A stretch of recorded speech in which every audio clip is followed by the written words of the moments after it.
Hey everyone, welcome back. It's VM Campos Magic Fan. Welcome back to another sponsored stream. Thank you, Wizards of the Coast, for giving me access to a fully loaded Magic Arena account, plus me and a bunch of other people trying out the brand new Core Set 2021.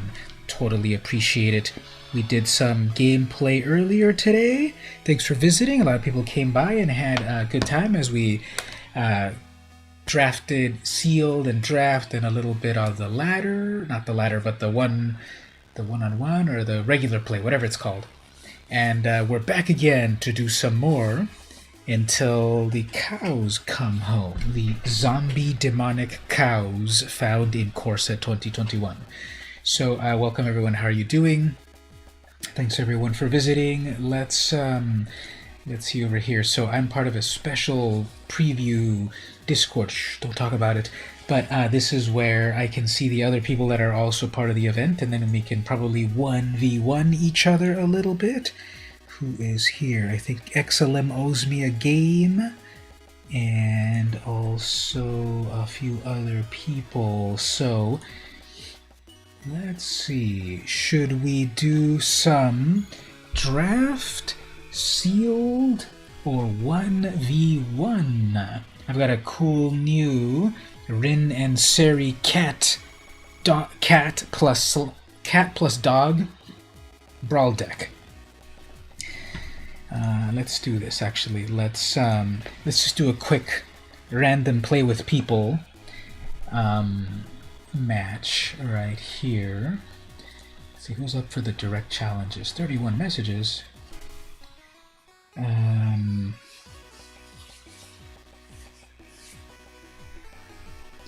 So a few people.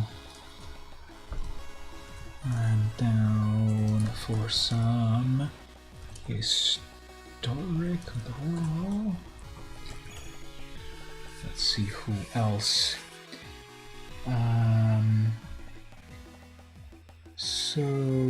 I just got a Felix Naranjo subscribed. Thank you so much for doing so.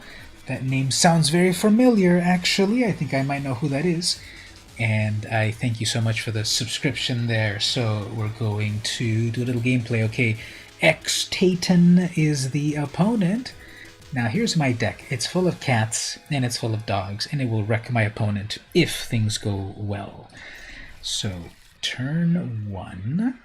First of all, we have to hello to the opponent.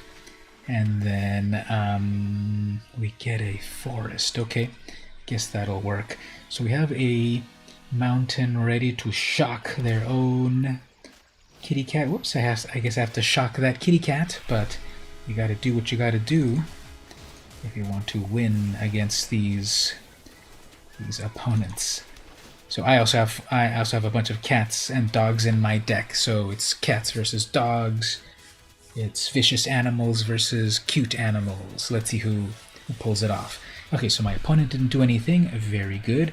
What I will do is summon my Pride Malkin. Check out this little cat. He's so prideful. And it also gets a little bit swole.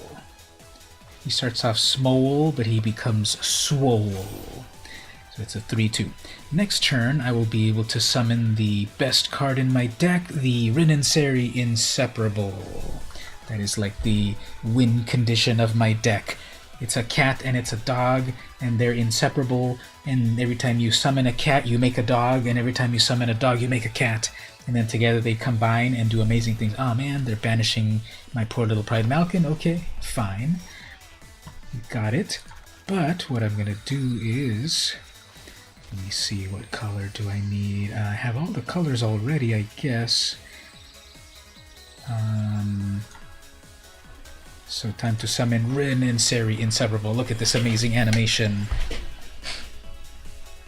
So after this, if my Rin and Seri can live, I will summon a Bolt Hound. I love this little doggy right here. Check out this Bolt Hound. 3 mana, elemental dog. It's got haste, so it attacks right away. And then when it attacks, it gives other creatures more attack power. I love the art on that. Is he totally splitting a tree, just like a real lightning bolt? The flavor text, though, is some of the worst I've ever read. Its spark is worse than its bite. That's some grade A flavor text right there. Okay, so anyway, what's the opponent thinking? All that they did was they got their Kahira. Perfect. So what I'm going to do here is summon my Bolt Hound. That makes me a cat.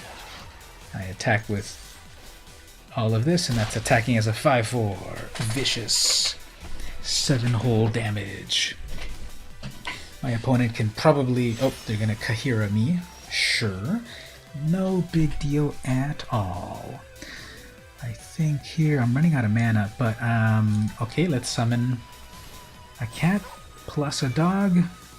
Put a 1 on that little cat right there. Attacking so viciously. Look at that. That's a 5/4. That's a 2/2. That's a 3/2. And my opponent takes it, and they're going to be dead next turn. I doubt that they will wipe the board, because they will kill their own creature. But let's see what happens. They never got their red mana. Actually, I don't know what my opponent's playing.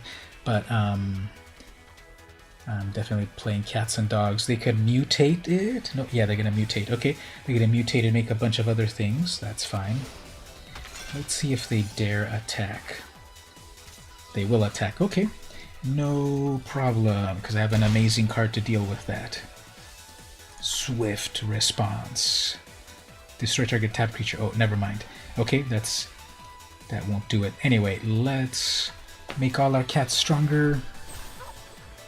Like that. Make everything attack. Like that.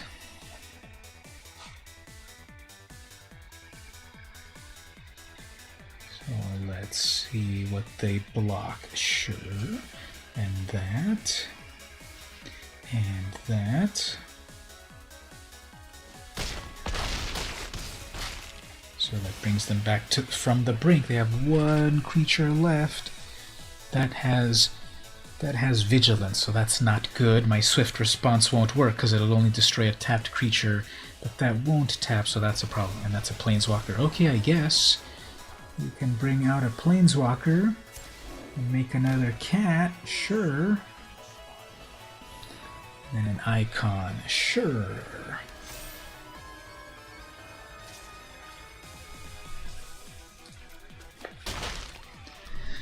Okay, well, let's give +1 to everything. I guess I should have put this out first here to give +1 to that as well. But let's just go for it here. Okay, that's a 7/6 now. And I'm gonna block that. Sure, they're gonna block that. If I attack here properly, my Pride Sovereign will do cool things. I will get to destroy their icon, and then that gets weaker. Okay, so that Cub Warden is definitely doing its thing. Making another blocker. Making another Ajani. Okay, they'll give +1 to everything. That is a tactic. So they're going with green-white cats, but I'm going with green-white-red cats and dogs. Those get bigger, sure.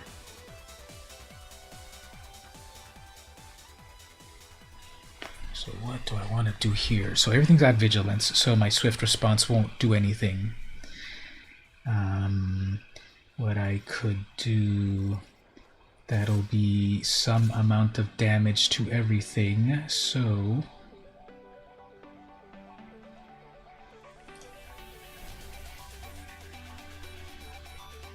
there's Sanctuary.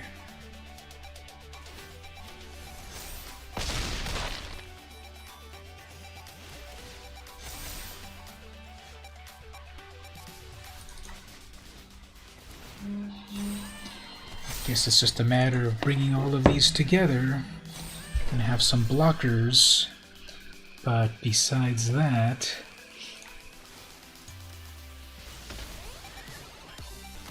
hey Stevie, how are you doing? Welcome back. We're doing another cats versus dog deck. They're holding off pretty well. I was coming together really well, but now they're doing that. Okay, I'm getting a challenge from Kreenman. Let's do that one quick moment. This game's probably over for myself because that's a lot of cats. So, and then one more Ajani to, I guess we're done here. So they're gonna +1 all of their stuff and send in a big old thing. So, yep, we'll let that go through. And then we'll see about brawling against this opponent over here. So let's see if they still have the challenge open. Crimmen. Okay, so they wanted to do a challenge, and now we're ready to go. So let's see. Oh yep, they selected. Okay, so let's see our own cat dog deck in Brawl, and let's see what the opponent is up to. So welcome everyone, thanks for joining. This is gonna be a night of Core Set 2021, the latest cards of all. Right now we're doing some Brawl. So what do we want to do here? I can't get that Selfless Savior out yet, but I'll have the Chromatic Lantern that will do everything that I need. So they're gonna play with Mono Blue Baron. Now we just ran, and then they have their Leyline of Anticipation. Okay, perfect. They top deck that on turn 1. And then here they probably have an Opt or that one Sailor. So as for myself, sure, but I've got a creature.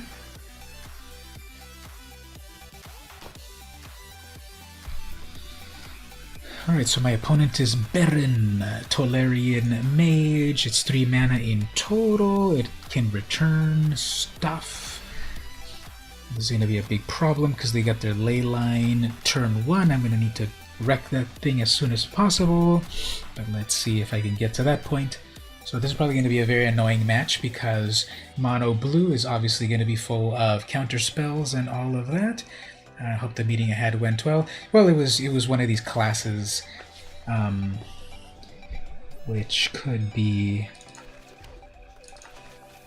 it's a class. So, okay, so they didn't have anything in their hand at that point, which is fine. So next turn I can drop a. Let's see if they go with their Baron already. Yeah, they're going to go with their Baron. So they're probably just going to bounce back their wall to scry. Oh, they're going to bounce back my thing. Okay, guess you could do that.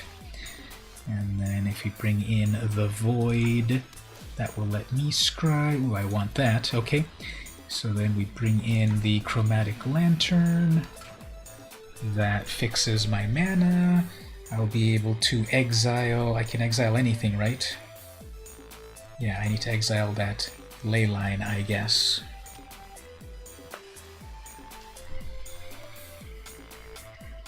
But probably they are going to flash something in. Hopefully they don't have a counter spell, but let's see if I'm able to do it.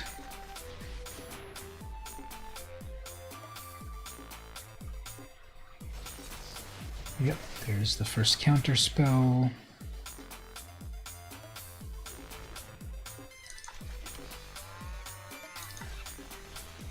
So do you have another counter spell from my Rage Hound? If you do, I guess, it's fine that they use up their...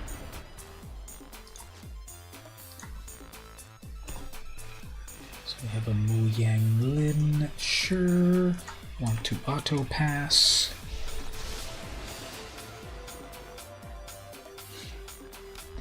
What's next? Probably weaken my Rage Hound. Oops, pass. They should play a sound on that because it's hard to hear it. Okay, so yep, they're gonna weaken that just like I said. It's still a 1 though. And then they're gonna pass with full open land. Okay, this is gonna be lots of fun.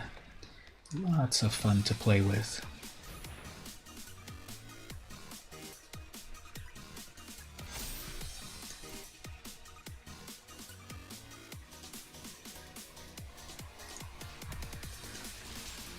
So the Rage Hound has to attack. I'm gonna bring in Thrix, so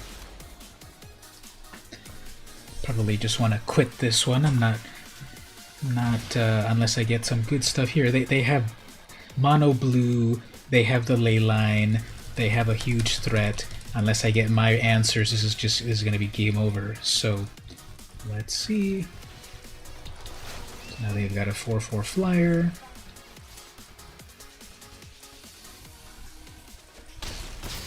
They have completely untapped mana, it passes over to me, I'm not getting anything good, so if I try to summon my own Rin and Seri, let's see if that will make it.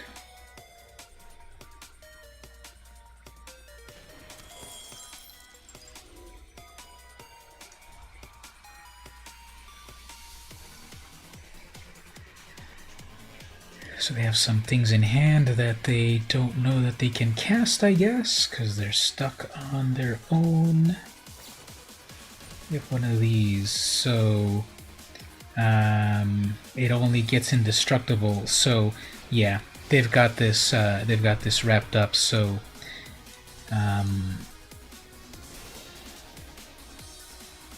it's bad form to concede. So if they didn't have that ley line turn 0, then it would have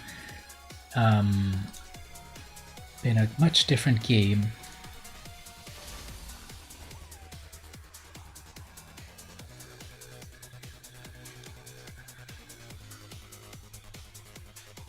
So after we're finished with this, it will play other things. So how much damage is going to be? 8.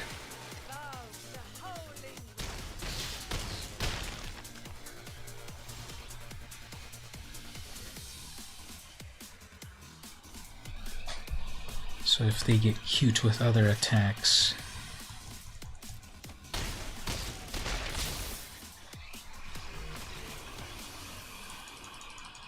Alright, so good luck on your deck. I would have liked to have seen more creative things, but I guess people will play what they want. Anyway, let's go over to let's do some. Let's see if anyone is up for Premier Draft. So let's do some of that.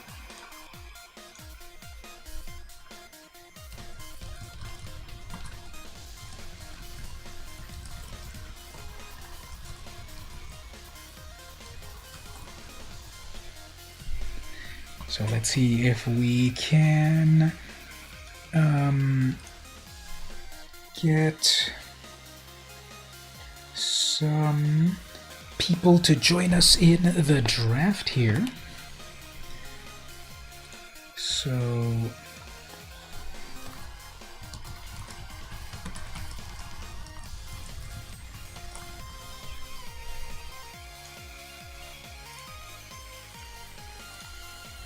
let's see if we can get a full set here of players. It's really cool that with Arena now we are able to if we are able to play this form of Magic throughout the world, but I think it's going to be harder to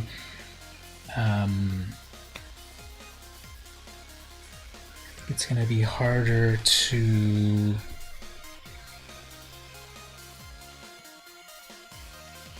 I guess how many people are actually online in this mode, I guess. Glad they finally put the system. Yeah, exactly. This new system. Now, obviously, in our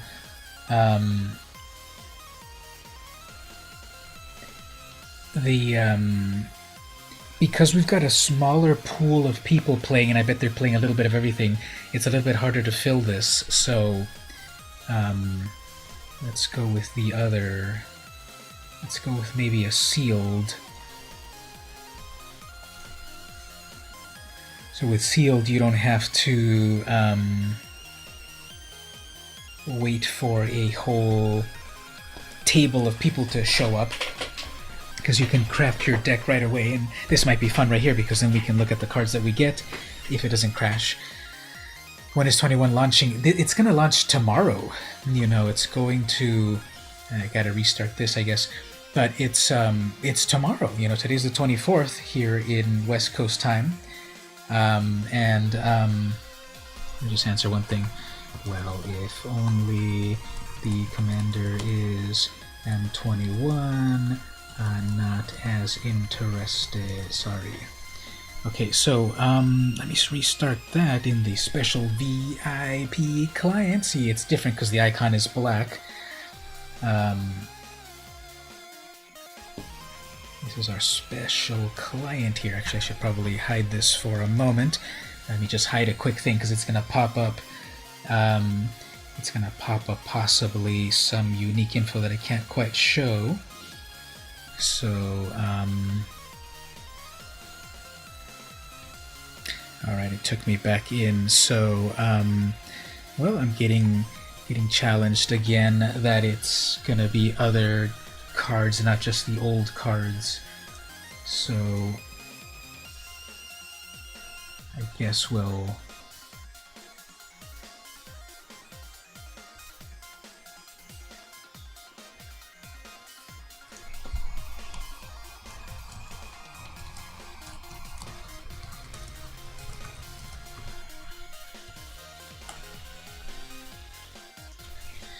Alright, so let's set up one more 1v1 here. Let's see how this goes. So this might be another deck that's a little bit more interesting, because in the new set I'm interested a little bit more in playing with the newer cards. So not too interested in playing a deck that's mostly old cards. So let's see if this... It is historic, so it does have older cards, of course. But I'm trying to play it much more with many of the newer creatures.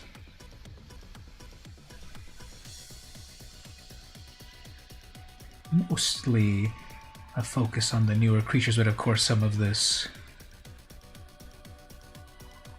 other stuff.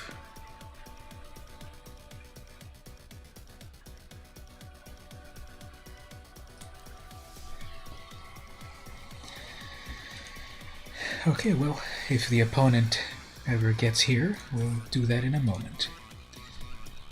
Let's see. Ooh, there's a Gadrak. Only 3 mana for a 5/4. You just need artifacts, and then it can attack. So that'll be cool. Azusa lets you play lots of lands quickly. Demonic Embrace. What is this? 3 mana, enchant a creature. It gets +3/+1 and becomes a demon. You may cast this from your graveyard by paying 3 and discarding a card. So it's kind of a loud alarm there. Sorry about that. But so it'll turn something into a demon, and you can keep bringing it back over and over. Kind of fun. We have Basri's Lieutenant. Okay, we'll get back to these one moment. Pack Leader. Okay. Let's play the... Let's play again another Brawl. Let's see how this one goes.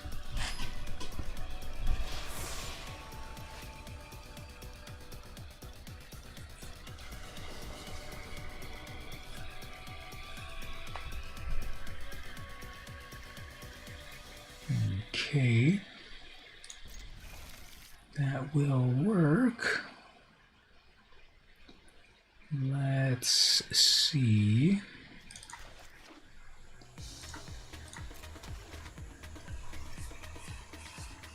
Let's see how we go here. So their commander is very efficient.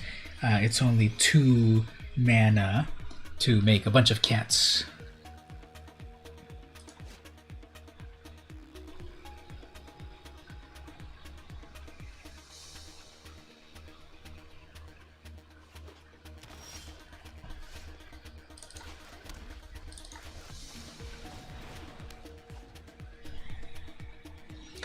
Next turn, I'll be able to summon my commander. They might be summoning theirs. Okay.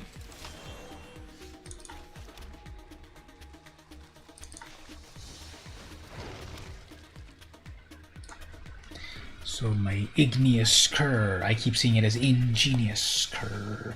So obviously they have to cast. Okay, that's a nice one. So that's a good strategy on that, because it makes them a cat and draws them a card. Pretty cool. Huh, the token on that looks a little funny. Okay, need one of those. I'm missing, oh okay, I need that chromatic lantern definitely. And over here we can attack. This will get a +2. It'll probably not block. Let's see what we get here.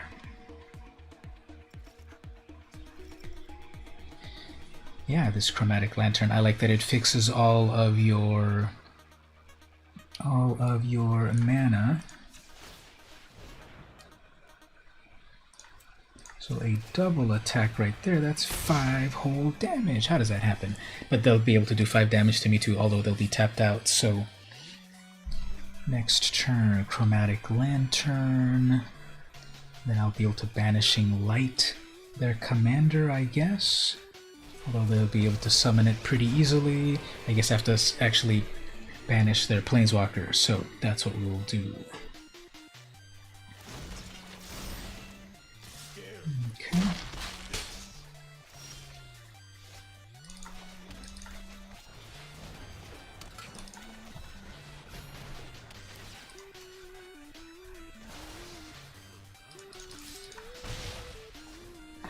Next turn, what can we do here? We can crush contraband something. Yeah, we're gonna crush contraband that.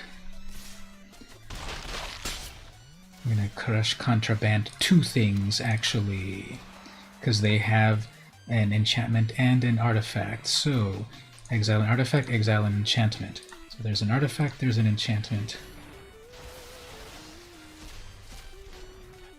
And then we'll bring out our Rin and Seri. Now we are then running low on cards, but we'll see what happens here. So can they draw their second card? Now here obviously they're going to have cool things like giant growth or whatever, so I've got to be careful about those blocks, especially if they attack. So okay, Nylea cool. And then now that comes online, I guess. Or maybe not. Okay, so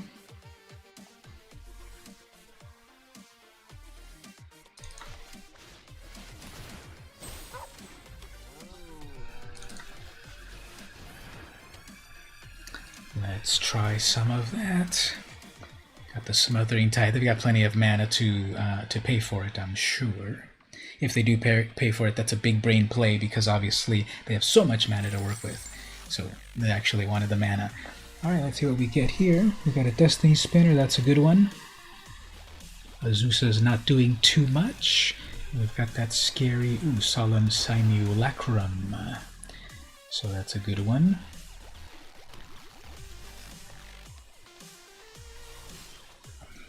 Here we get a little puppy. Okay, what else can we do here? How about this fun... How much damage can I do here? 1, 2, 3. 3 damage to something. 3 damage to something. Let's take out that Joriel. Then get some from cats. Back to the graveyard, sure. Then we'll attack with some of this action.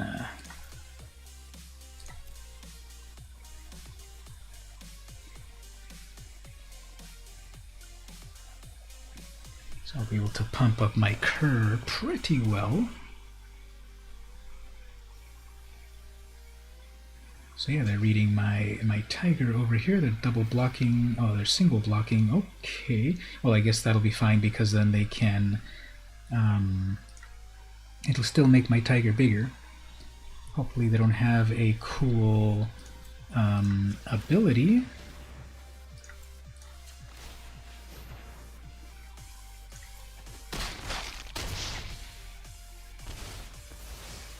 So you can draw a card, but Azusa is out. But Jolreal is out, so it doesn't do anything. Draws them a card, get me another Smothering Tithe. That becomes a 4/4 and untaps because something died.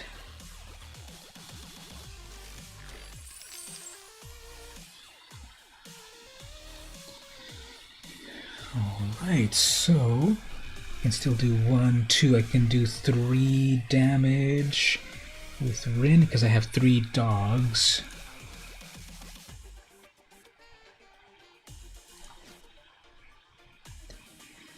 Seven mana. They'll probably summon like some huge Gargadon or something. And as they think, let's look at that. Look at that, pretty cool. Black Panther with the green eyes and everything looks great. Artist is Izzy.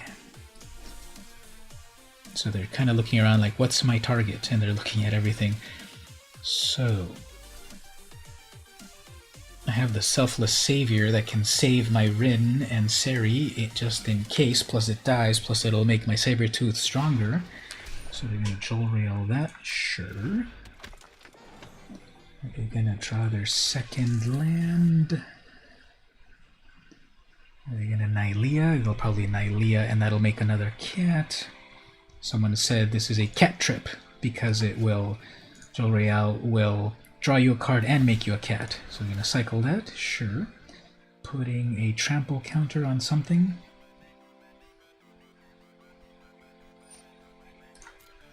Sure. Smothering Tithe will get me another lots of mana. So it draws them a card and makes them a cat. Nylea needs 3. Huh. Okay. So if they attack with that 5/6, another thing dies. Which is fine because that'll make my Mauler bigger.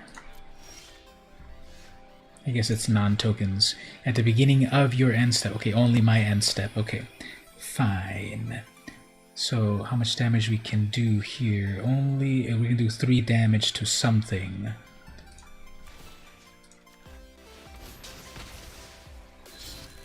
And then,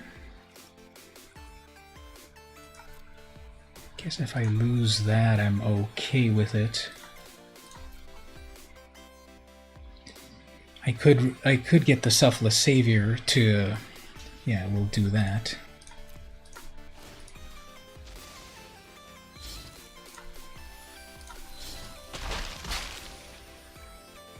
And so that lives. Let's actually crack our Mind Stone. Ooh, nice. Okay. And that becomes a 5/5 on tapping. The Igneous Cur, if they do attack with something big, I can be strong enough to fell anything. That's like that big one right there. Fine. That is acceptable. So they're going to reveal stuff. Sure. Attacking with that. The only way to deal with an indestructible god. is to exile it.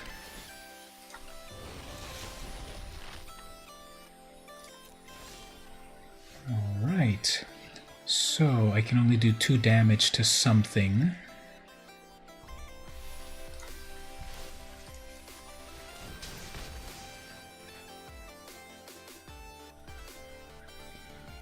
And then I will attack with my cur to make it titanical. My Rin and Seri is tapped, so I won't be able to block.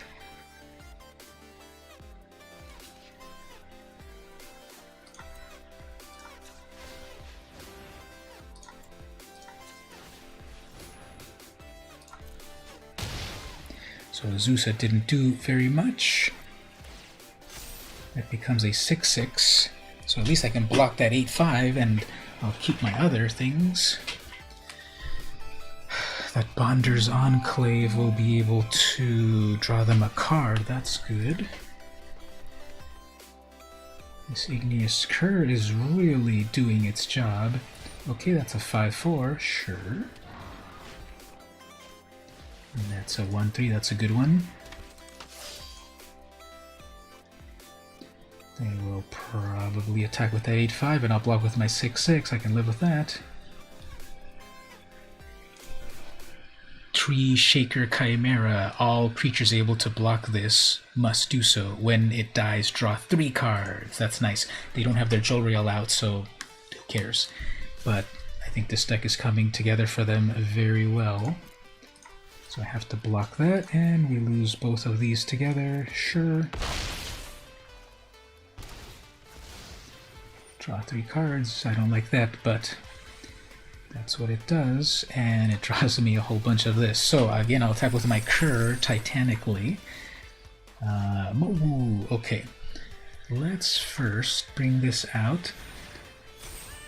This will do 3 damage to something.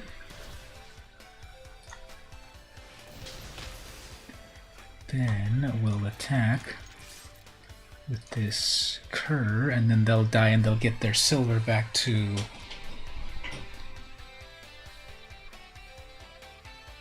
They're counting my 8 tokens, so yeah, you probably should block it. Mowu. If 1 or more 1/1 counters would be added to Mowu, it gets more counters. Okay, so I need to add more counters to that.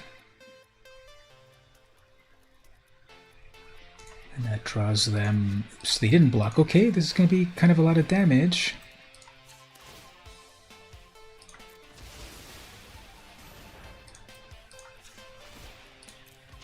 I can't even do the math on that.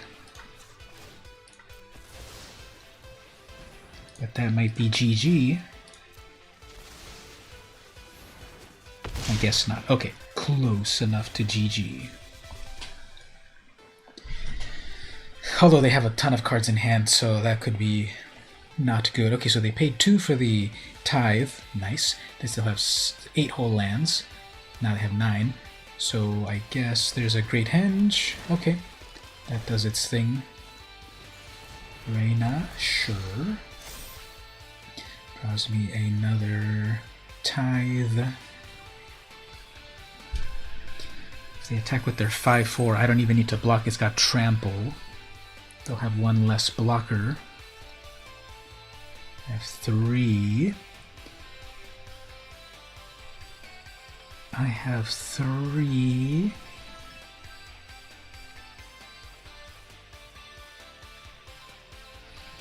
I have 3 dogs. I could do 3 damage directly to the opponent, or I could do 3 damage to that Destiny Spinner. Uh-oh, are they gonna destroy my seal away? I woke up to one of the best news ever, that your improv class got the okay to open, so classes are going to slowly resume by mid-July in smaller sizes. Oh, very nice. I know that the improv, you had said you enjoyed that, and they had to shut it down, yeah, but hopefully if they do things safely, and people come back, then you can keep going with that. Yep, so we want my Renata It has Summoning Sickness, however,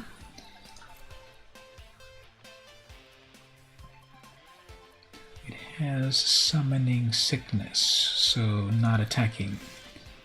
And don't need one of those. So, washing, sanitizing is going to be a must, definitely. So, that's an indestructible god. I can't have this cur do anything, so I guess we'll wait.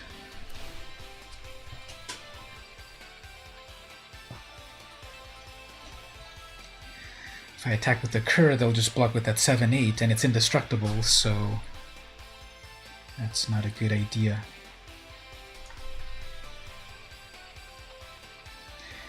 See, now this is pod racing.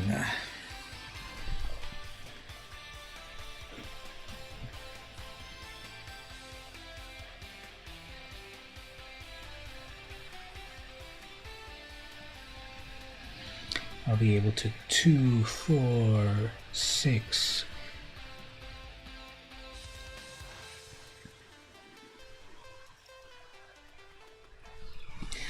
So there's no need for me to block the... Well, I could block that shaman by pumping up my cur, I guess. That little cur has been doing so much for me. Oh man, and even that comes in bigger. I need to definitely destroy that Great Henge. Tome is cool. And that Forerunner. Okay, so everything's got trample now. That's not good. So that's going to turn the tide. Okay, well, we did pretty well. We held off pretty well, but everything's got trample, so that's not good.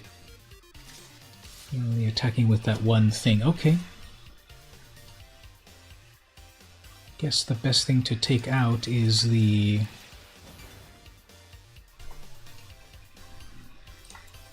Renata.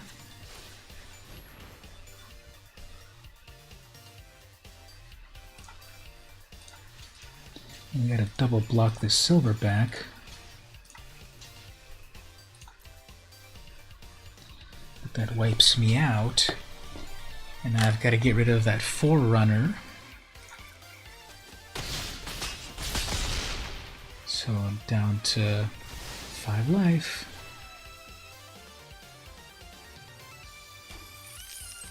What can I top deck that will save me? That will save me. That will save me. Oh no, my opponent is going to rage quit once this happens. So...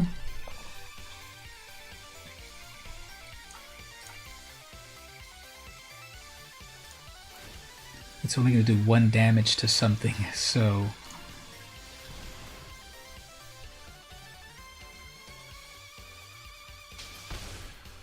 So then we pass, because they're going to attack me with everything, and I'm going to wipe the board, unfortunately. Hopefully they're not watching my stream as well. But yeah, that is the best top deck card ever to cast. So I am sorry to my opponent, but that's going to totally wreck. And then a Generous Stray. Gives me plenty of mana for my ultimate wreckage. Drawing me so many cards.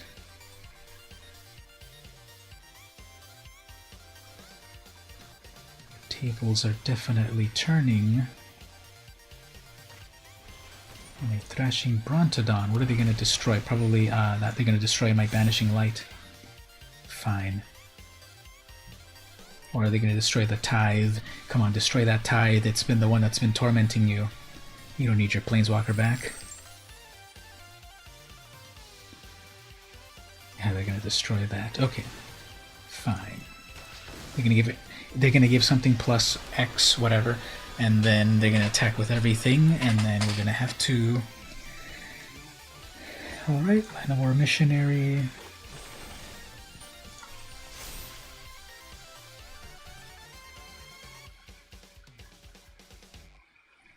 So if only, you know what I could put in here for like the final destruction with so much mana? I could put the totally cheap deal X damage to deal X damage, and there we go, totally wiping kind of the board right there. They get a lot of mana, but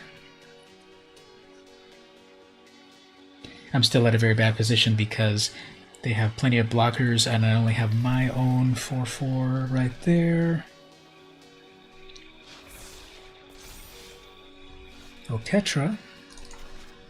It's not a cat or a dog, so Oketra doesn't do anything.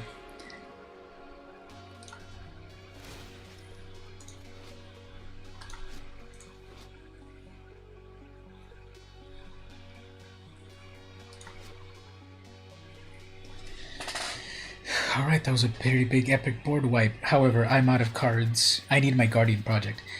And then they've got a grip of cards, and I'm down to 6 life, but I've got a double striking god that is indestructible, so...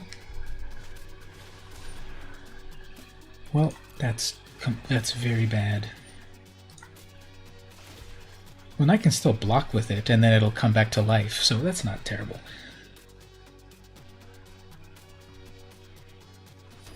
Doesn't have double strike, but it'll still take out any of the things that they summon. Although they have lots of cards in hand, so...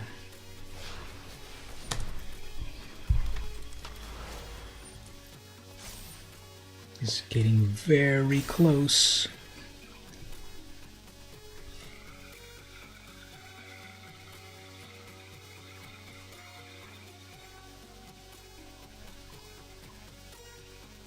I wish there was a timer on a brawl game because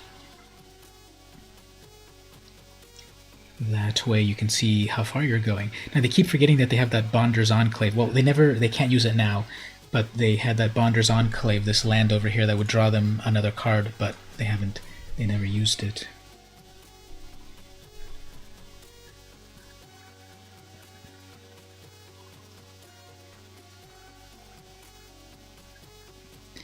I guess I'm only going to be able to do 1 damage with Rin and Seri.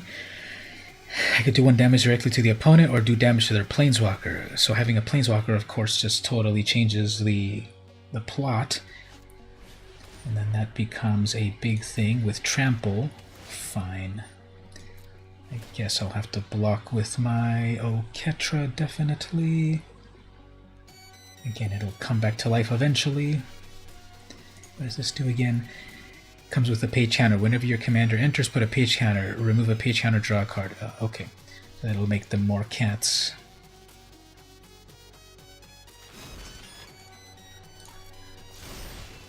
Well...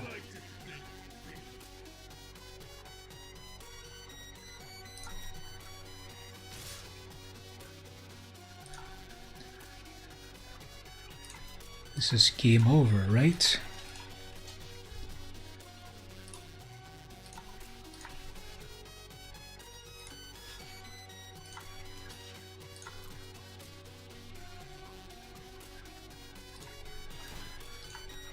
It's not game over because I'm going to gain 1 life and I might live.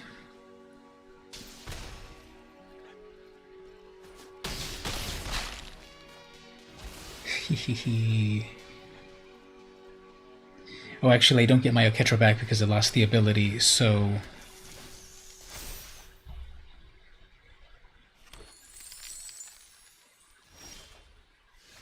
Well, that won't destroy anything useful. Artifact or enchantment. I guess that tome... No, we're going to destroy that henge.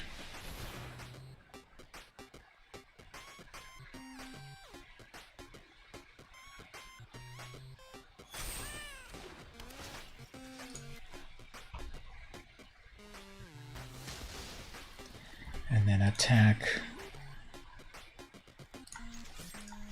Probably shouldn't attack, but...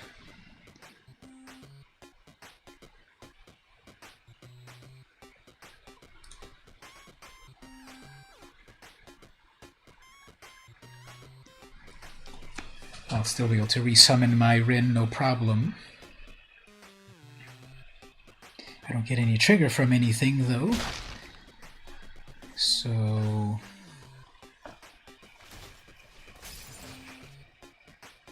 yep, so after all of this, it's time to wrap it up because they've got 4 attackers and I've only got 2 blockers, so GG.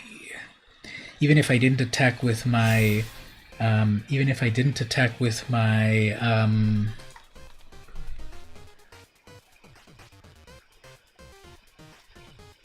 even if I didn't attack with my 3rd blocker, there was still going to be 3 blockers.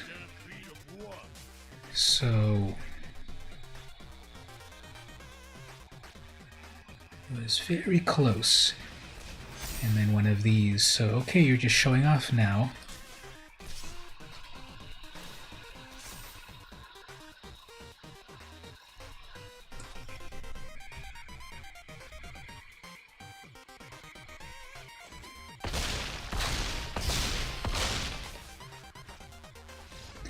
So I still had maybe 1 or 2 more board wipes that would have definitely saved me. And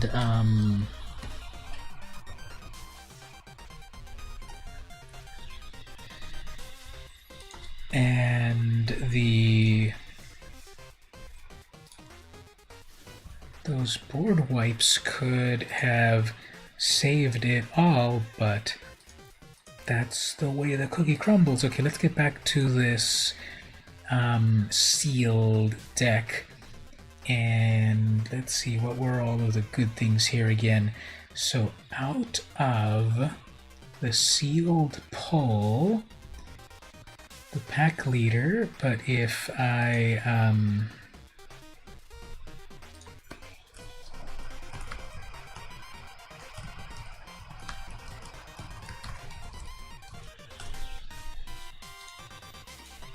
but the pack leader, if I get other dogs, that would be useful, of course. So the lieutenant here, 3/4 protections from multicolored. When it enters the battlefield, put a 1/1 counter on target creature you control. When this or another creature dies, it gets +1. Create a vigilance. So that's kind of cool. Again, turns things into demons over and over. Gadrak is a pretty cool dragon. Transmogrify. Exile target creature. That creature's controller reveals cards on the top until they reveal a creature. That player. Oh, it's the new Chaos Warp, and then Azusa. So these rares and mythics are cool. Let's see what we have in the. Did we get any cool lands?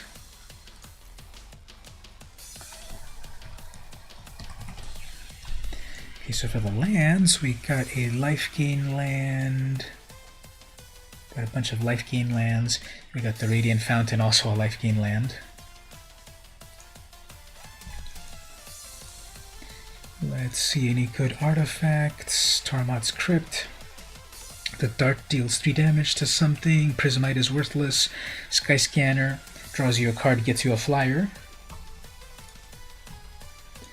What enchantments? Capture Sphere. Enthralling Hold isn't as good as I thought it was. It has to capture a it has to capture a tapped creature. So they did damage first. Give a creature +1, draw a card.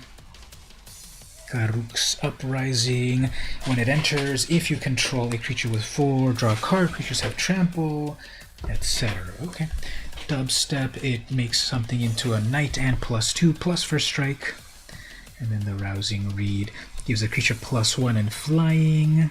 Draw 2 cards, then discard. Okay, some fun enchantments. Let's see what kind of sorceries we got. Legion's Judgment deals 4 damage to, destroys a big creature. Duress looks at their hand. Traitorous Greed steals a creature. Transmogrify destroys a creature but then replaces it with another. Track Down lets you scry 3. Then reveal the card. Then if it's a creature, put it into... I like that a lot. What else is there in green? But first, what instance did we get? So, Feat of Resistance. 2 mana, put a counter on a creature. Gains protection. Rookie Mistake. 1 blue, your creature becomes +0/+2, and theirs becomes -2, -0. Lofty Denial counterspell, Frost Breath locks down a creature.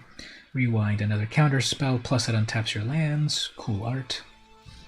Alchemist's Gift, 1 black instant, our creature gets +1 and gets life, death touch or life link. I like that. And the Village Rites, 1 black, sacrifice a creature, draw 2 cards. Shock, of course, good one.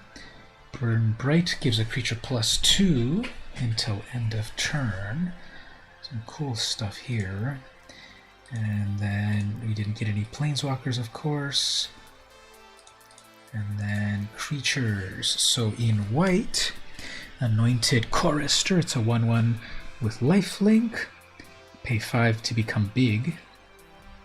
Let's see how many dogs we ended up getting. Is that dog card worth it? Pack Leader, Rambunctious Mutt, Magmut, Igneous Cur, Bolt.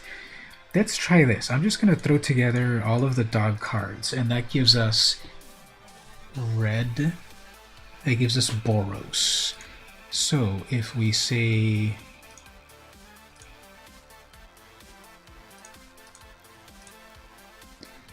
If we say we're going to do a...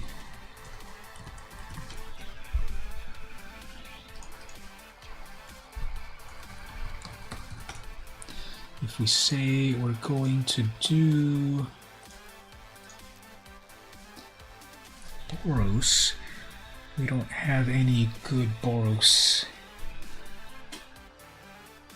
We don't have any good Boros lands. Radiant Fountain gains life, so sure. Did we get any cats?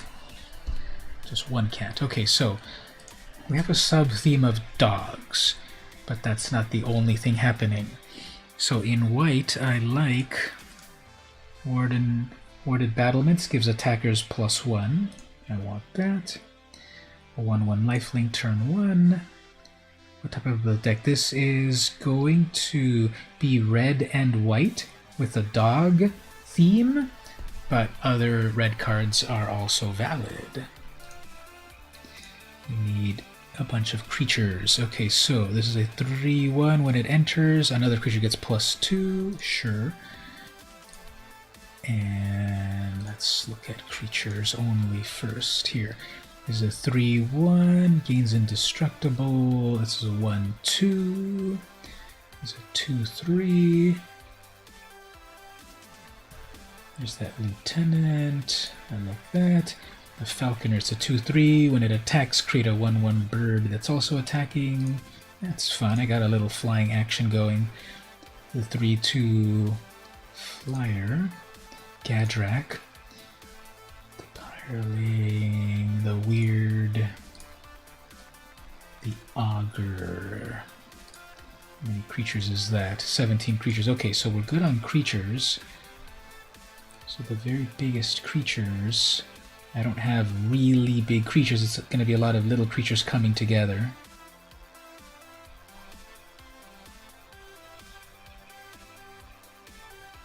So I have the Pack Leader, which makes all the dogs stronger and indestructible, so I definitely need that. Celestial Enforcer is useful with flyers. I have some flyers.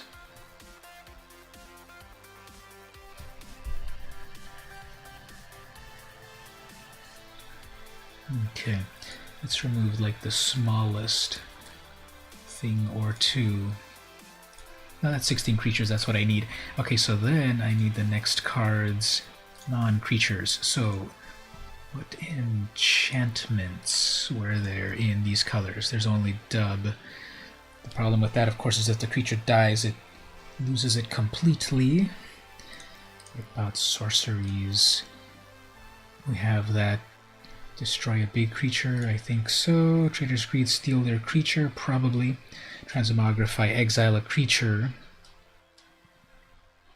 That'll probably be good if they've got a big creature. Greed, probably. And then instant. In instant, well, definitely shock. +1 on a creature, and then give another creature +2. Yeah, that's 40 cards there, so here's what this deck is at this point. So we have a Shock to deal 2 damage to anything. Daybreak Charger, it's a 3/1. When it attacks, or no, when it enters, it gives another creature +2/+1. Feat of Resistance. Instantly give a creature +1/+1 and gains protection from a color, so it'll totally wreck another creature. Pack Leader gives the dogs +1 and indestructible. I have a few dogs in here. The Magmut, it's a 2/2. It also taps to deal damage. That Igneous Cur, again, that was doing really well on the last Brawl game. Celestial Enforcer, it's a 2/3. It can also tap another creature, but you need a flyer, and I do have some flyers. Legion's Judgment, exile a big creature. Or destroy it, I mean. A Defender, that when other things attack, they get +1/+0. Bolthound, 2/2 haste, give another thing +1. Burn Bright, instantly +2 into something else. Gadrek, it's going to be a great blocker. It's going to be a great blocker, but it's not really going to be able to attack because I don't really have any good artifacts. Spellgorger Weird, it's a 2/2. It gets bigger with a non-creature spell. I've got plenty. Basri's Lieutenant, it's a 3/4 with Vigilance, protection from multicolored. When it enters the battlefield, put a 1/1 counter on any creature you want. When this or another creature dies, if something had a +1, create a knight. Kind of a lot of text. Falconer Adept, it's a 2/3. When it attacks, make a bird. That's also attacking. Gale Swooper, it's a Griffin, 3/2 flying. When it enters, make another creature fly. Kinetic Augur, 4 mana. It's an X4 with Trample. The X is equal to the number of sorceries and instants in the graveyard. And I have 4 instants, 4 sorceries. So it can be a 7/4, possibly. When it enters, discard up to 2 cards and then draw that many. So it'll let me throw away cards I don't need. Traitorous Greed steals the opponent's creature, untap it, gains haste, and then give me 2 mana. So I could steal their amazing creature, I could make it attack them, it gives me 2 mana, and then with those 2 mana, I could further add, like, the Feat of Resistance. Transmogrify, it exiles any creature and then replaces it with hopefully a worse one. Rambunctious Mud, it's a 3/4. When it enters, destroy their artifact or enchantment. And then the lands. 8 plains, 8 mountains, and a life gain land. That's the deck. I think I like that. And I want to put this on the box art. And then I want to change the box art. Again, I'm going to keep it with the dog's sleeve. And I want lands. Let's change our lands.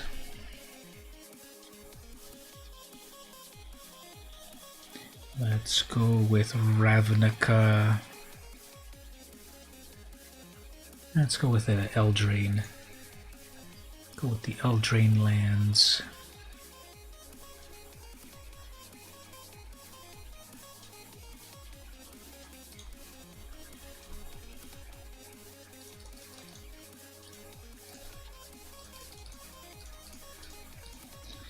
I'm gonna go with the Eldraine lands. Apparently in this account I don't have the unstable lands, unfortunately.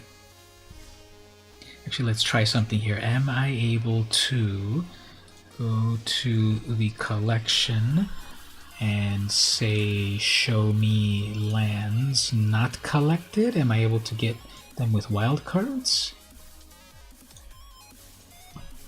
Yeah, I can't get most of these from wildcards. They needed to be 1, I guess. So okay, guess I can't get them.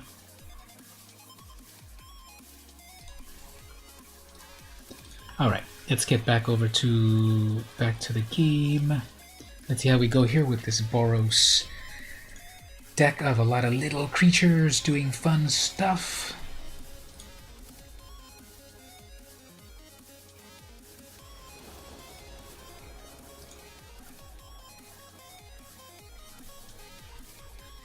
Alright, so we can get our Gadrak right away, we can have a shock ready, the Augur eventually, and the Greed. This is fine.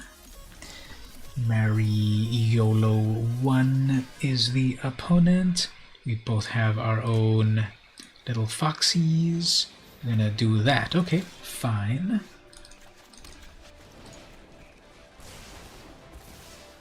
I don't think that was gonna be too valuable, but might as well establish dominance with a well-placed shock.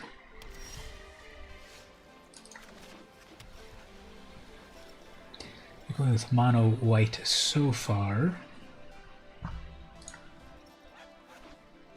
Okay, so they're going with Orjav. Black and white. That's a good one. How about we have a blocker?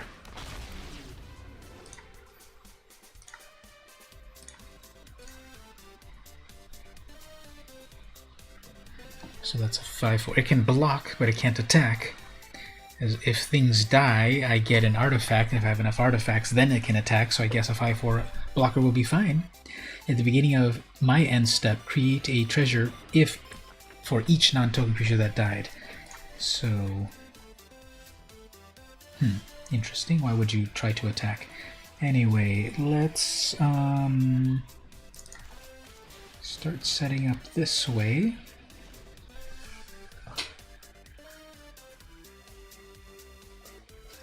That dog would be unblockable if it attacks, and if I had an instant, that'd be good. But actually, when I bring out my warded battlements, it'll give my leader a +1.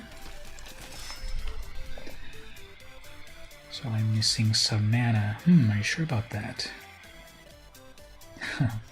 Taunting me, eh? Well, I could steal their thing for 1 turn. I don't think that'll be that impressive. Let's do it this way. That's a 3/2 indestructible. Hopefully they don't read it carefully and they double block or something. It'll be way better. That Tempered Veteran is fine once you've got a lot of mana, but instead they'll block. Next turn I can bring in my Gale Swooper, I guess. It won't do too much. And my Augur is only a 1/4. Ooh, Veto, that deserves a nice on that. That is a very good card. People love that card. So I'm gonna need to somehow get rid of it.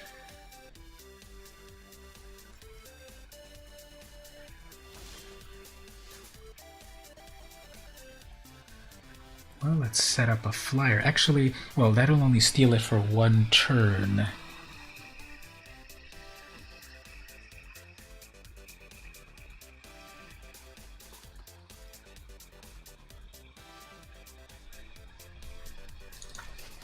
Guess we'll hold off on that.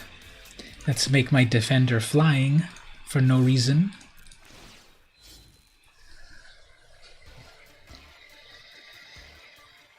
So if they can get rid of my Gadrak, then I'm in trouble. But if they can't get rid of it, I'll be fine.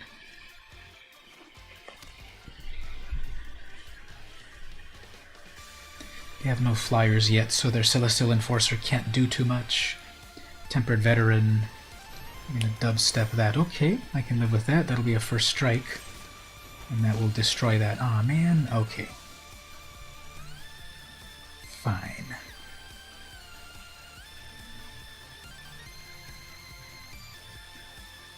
So what I'm going to do is steal their Archfiend. Are you sure about that?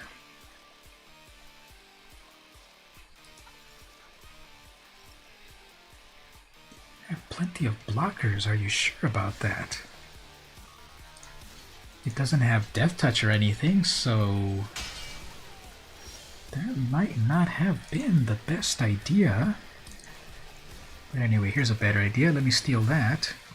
And then I can then get 2 of red, I guess. That's not really enough for very much. And then we'll do some attacking right here. So I drink your milkshake.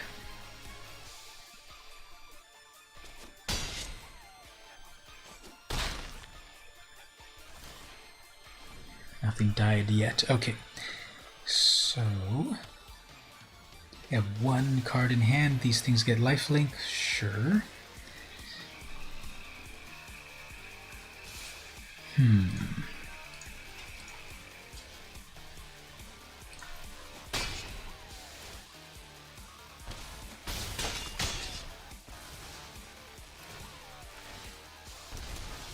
Okay, that's a thing. What do we want to do here? I guess a blocker will be good. I guess I don't need that judgment. That's a good one.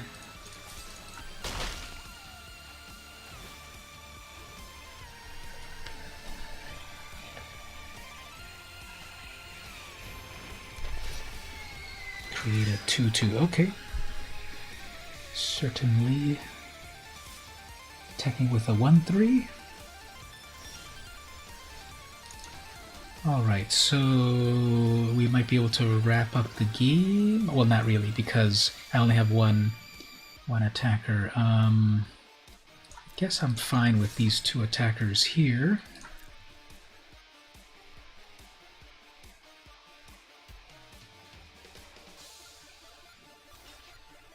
Single block. Single block is acceptable.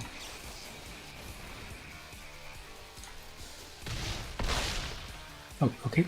It gives all my creatures get a +2. Okay, even better. I thought it was going to be one creature that got the +2. Gave all my creatures that. So, wow, that came out of nowhere, and that's pretty good. That came together pretty well. I did feel the opponent might not have had the strongest deck, but okay, it came together. And GG to the opponent. So, what's wrong with my account?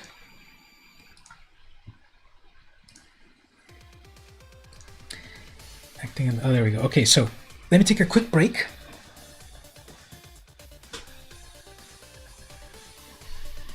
That's weird. I might have to restart Arena anyway, too. I've been streaming for an hour. So maybe I need to restart Arena anyway because of memory leaks or whatever. Let me check here. How do my stats look like? Memory is fine. So yeah, probably have to restart Arena in a moment. Let me wait for that. While that starts up, we'll just chat a moment and then I'll restart it and then I'll take a break. So how's everyone doing so far? Hopefully you're seeing some cool cards. See, look, see how it's all like weird and crashing and it's missing everything. So now that I got it back, let me exit it. Obviously I don't want it to crash in the middle of a game. So we'll exit it. We will count to 10 and then we'll start that again. So yeah, once again, thanks to Wizards of the Coast for giving me a fully loaded, tricked out account. I completely appreciate that. Hashtag sponsored. And let's get back. Now let me actually change over to my other screen here for a moment, just because I don't know that when it starts up sometimes it shows important information that it can't put here. So let's see if that starts up. When that starts up, then we'll take a little break. Then we'll keep going. Okay, so it's starting.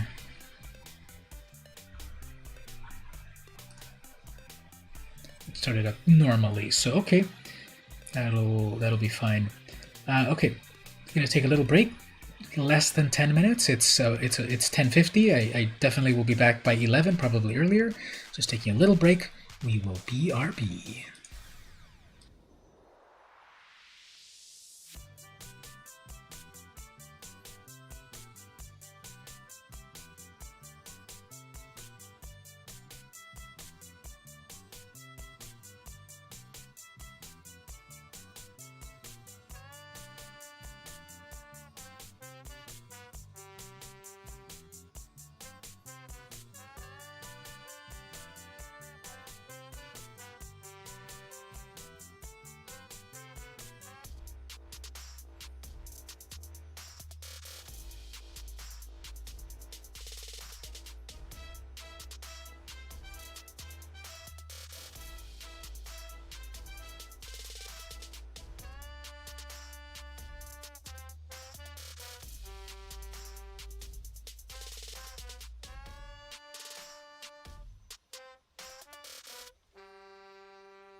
Alright everyone, we are back. Welcome back. Thank you to Wizards of the Coast for sponsoring me and giving me a fully loaded account of Corset 2021 on Magic Arena. Totally appreciate it. Hashtag sponsored. So I'm back. I made myself a little bowl of cereal. I'll try to mute the microphone when I'm going to take a big bite. But I was at the Trader Joe's, and I'm like, hey, that's that imitation Cinnamon Toast Crunch. And growing up, I loved Cinnamon Toast Crunch. I wish my stream was sponsored by Cinnamon Toast Crunch. And I guess that would be General Mills. And so I said, yeah, let me buy some of this Trader Joe's off-brand Cinnamon Toast Crunch. Actually, I want to be sponsored by Trader Joe's. I love their stuff. So I got myself a little bowl of this cereal, and I'm going to be munching on some of that as we continue our gameplay. So let's get back to the gameplay. We were doing the sealed core before everything crashed, so let's get going.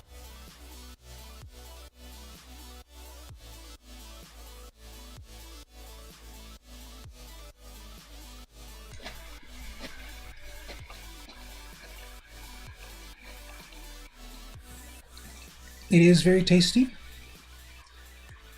very noisy. TMI, I am a very noisy eater, so I will be holding back. I will be trying to hold back when I eat. That's why I'm going to be muting it once in a while, because as I was telling other people, when I eat it sounds like World War III.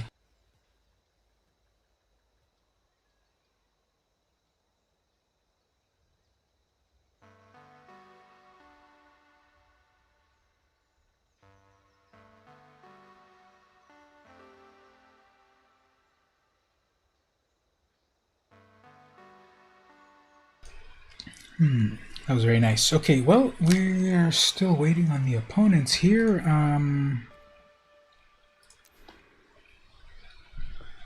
Let's see if...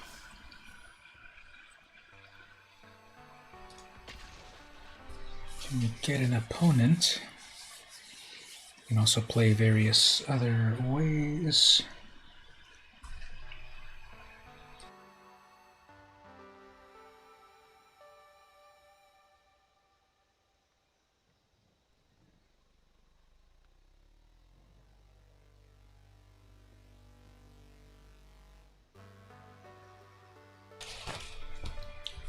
So we don't have Mark at the moment, or Rick, or Daybreak. Daybreak was here earlier, and also you too, Stevie, thanks for visiting. Cedric was here earlier. Yeah, you know, doing this in the middle of the week, maybe that's why we don't have as much traffic possibly, but okay, maybe people aren't playing that one very well, so let's maybe try a slightly different game mode. Let's see if Landfall wants to play again. I'm available for another brawl.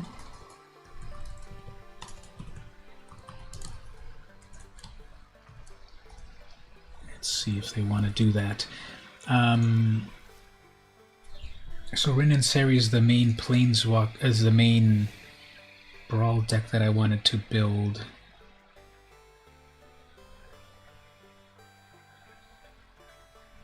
But I could also build other ones. So in that last game, what I needed was the Shatter the Sky. That would have saved me.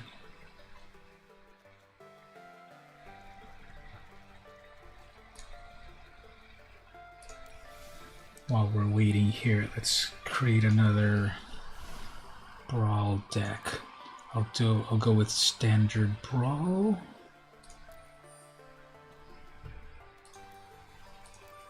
Let's see the commanders of Corset here. Well, I could also make a commander out of the Planeswalkers. What about a mono black Liliana deck? Life gain. Let's try that. Let's make Liliana commander, and then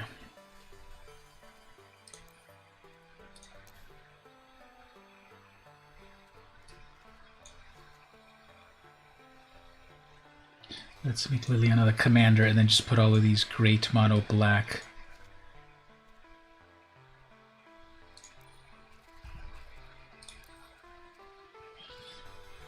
Mono black plus Ugin. Just to mess with people. I'm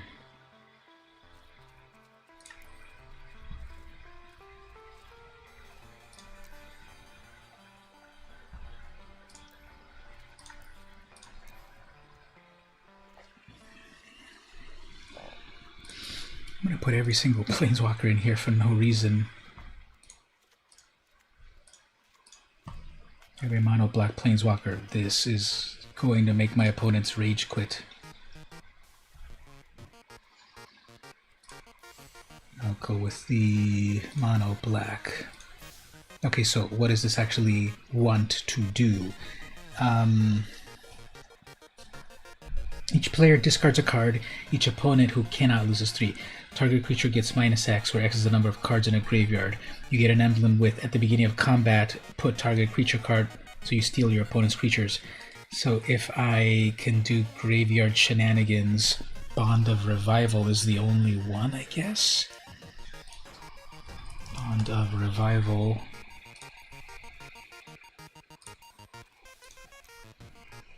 So grab something from the graveyard. Cauldron's Gift does that too, right? You choose a creature card from your graveyard.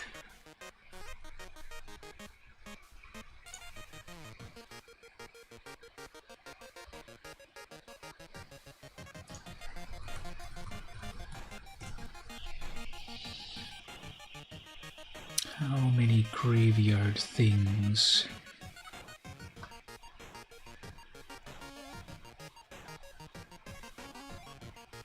A lot of graveyard things, eh? Okay. Well, let's start over here. I don't even know what kind of deck I want to build out of this.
Turn things into demons over and over.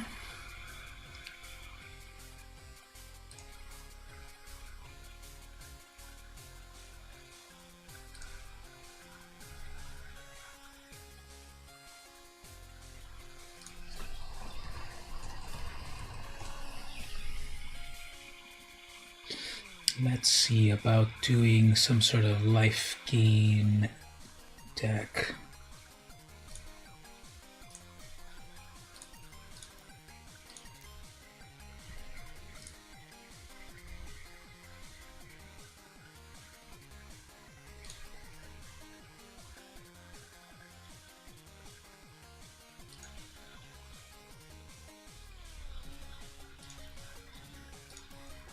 So I'm going to look at all of the mono black life link creatures.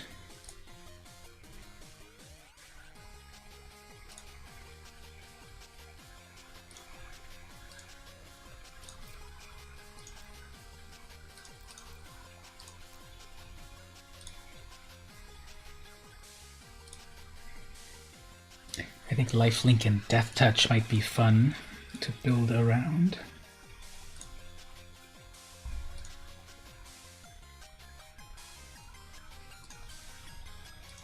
Yeah, let's do everything lifelink.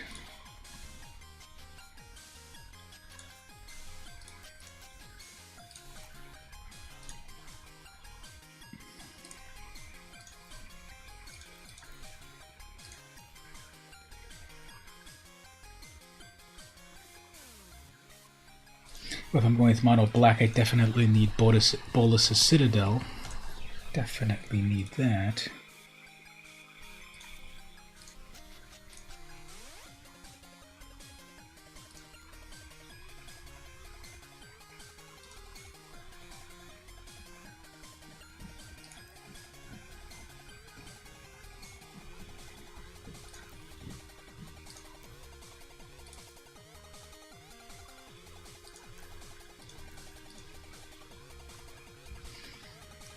Really need the Fabled Passage. Actually, Fabled Passage helps you to ramp. I mean, deck thin.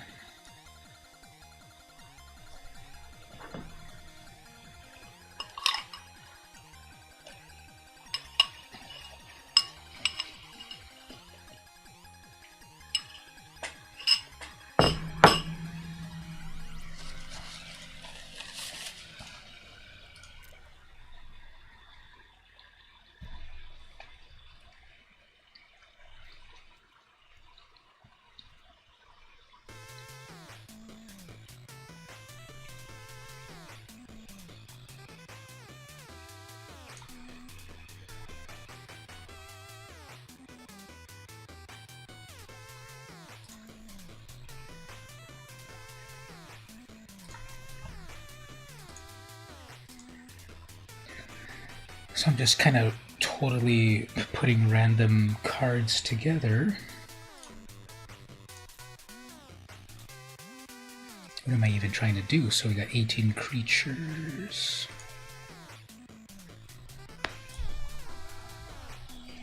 Let's do all of the artifact stuff.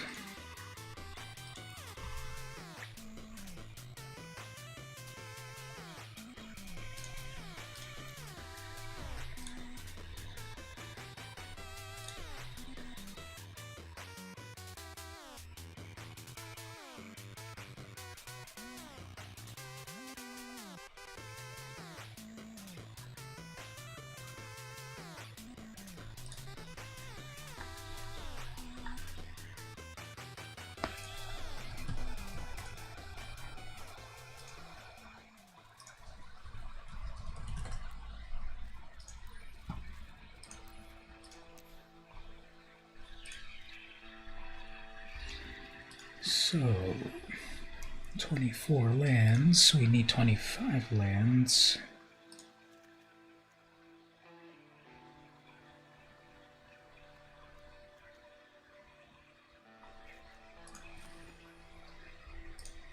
And those 2 ramps, and then the mana rocks. 1, 2, 3, 4.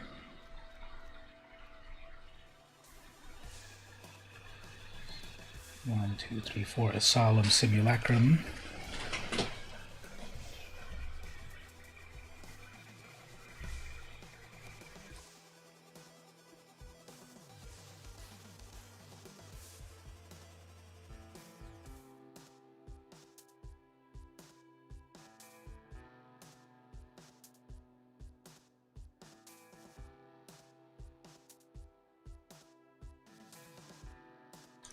I'm getting to the bottom of that cereal bowl when all of the milk is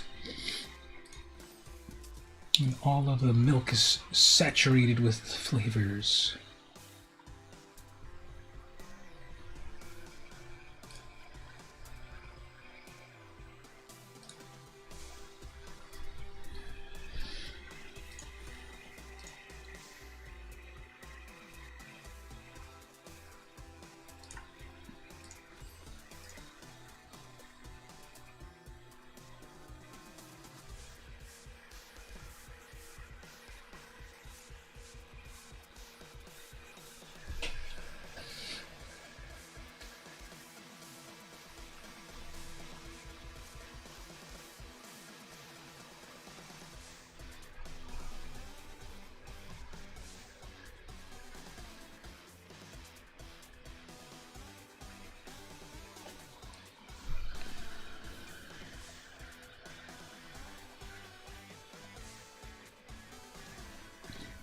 So I'm at 61 cards. Each player discards a card, etc. Yeah, this deck is gonna need so much tuning, but hopefully I can get someone to play at least.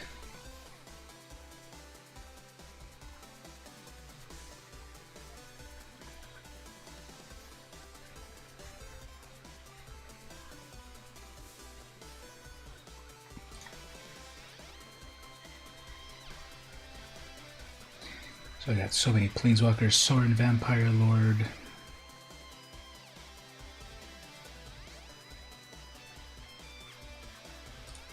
Yeah, let's cut out some of these biggest Planeswalkers.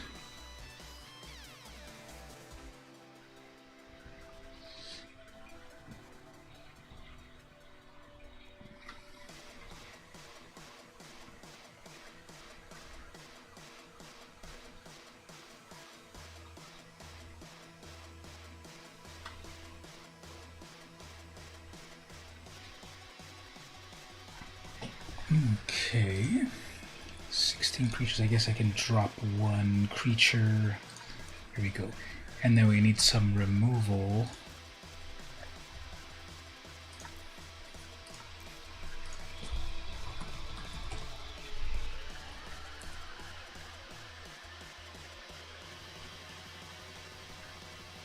This music's getting pretty epic.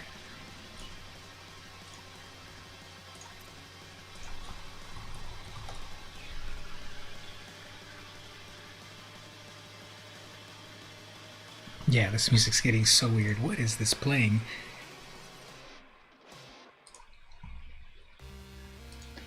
There you go, that's more pleasant.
Well, this is kind of an interesting deck. Obviously, as time goes on and testing it, it will come together.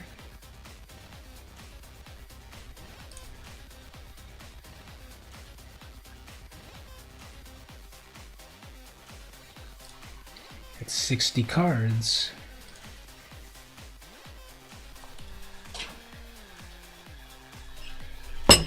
So this is, how do I name this? This is M21 Brawl Liliana. This one is M21. This is my Brawl deck, right? It's this one. What's this deck again here? Let's just M21 only. Okay. Yep, so we got a Brawl deck.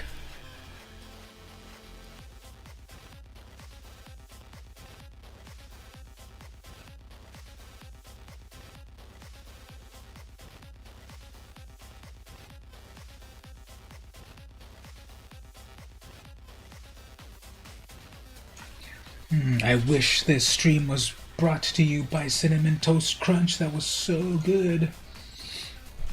Okay, so who is live at the moment?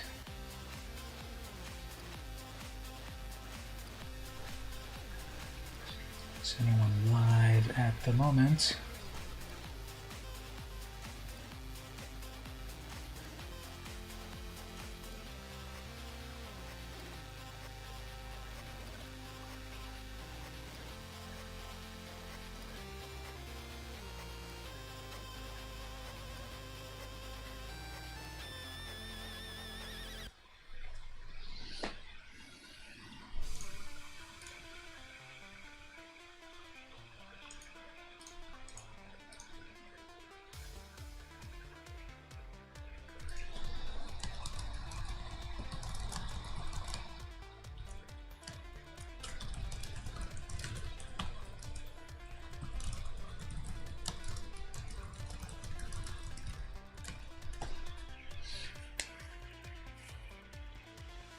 I think if we can get another player to possibly play this.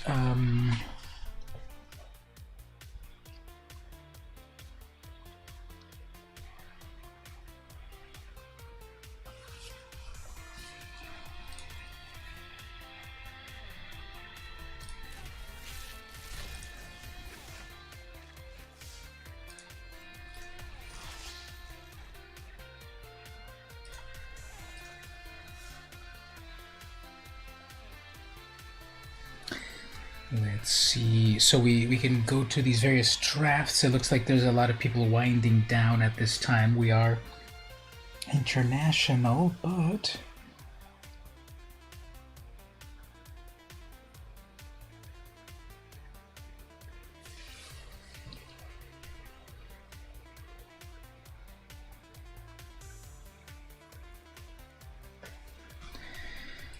well, let's see. We'll play over here.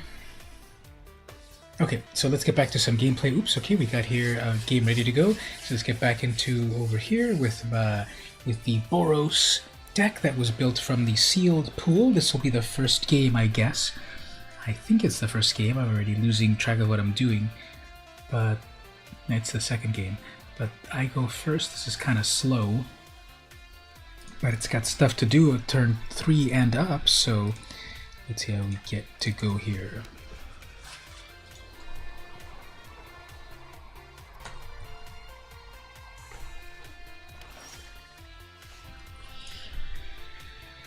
Yeah, so we'll just keep pretending we're only playing mono white, and then suddenly red and stuff happens. So what do I want to do here? I want to bring out the Enforcer. Next turn, Battlement. Okay, I guess that happens. Next turn.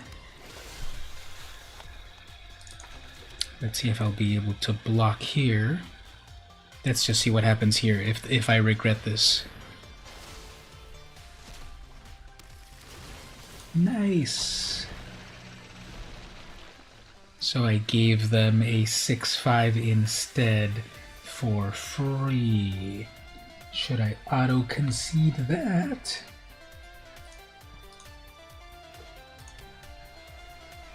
So that's why you don't play with that card, because it can be pretty bad.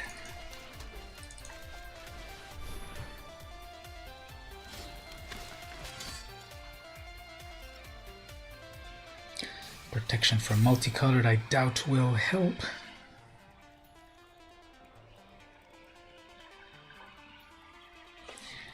So I gave them a free Massacre Worm.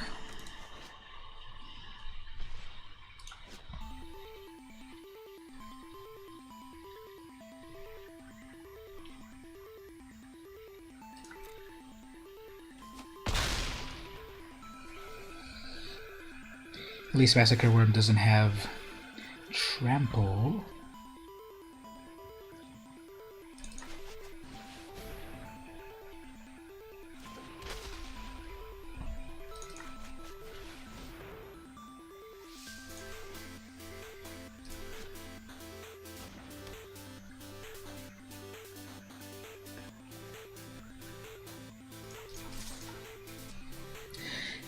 Five Vigilance. They can attack with their 6/5. They can block with a 2/2.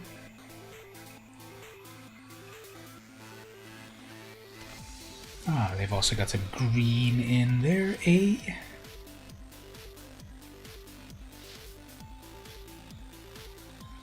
They're gonna Rabid Bite or something.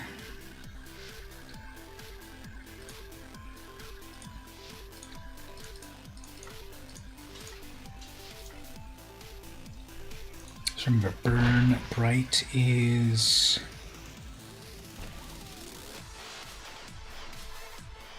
cumulative. Not cumulative, but for every... Ooh, Skeleton Archer. So I guess we'll wrap up the game. We don't even need to block that because I'm completely dead. So that was kind of funny. So I destroyed one of their creatures. I destroyed one of their creatures, and then, yeah, you don't even need to block.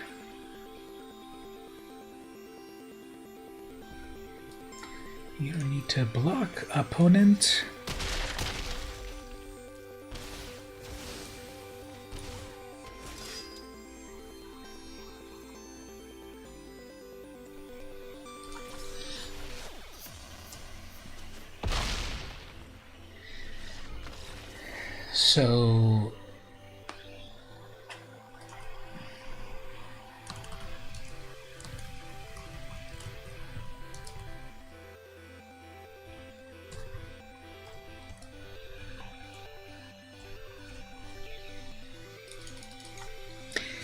So if I hadn't given them a free massacre worm,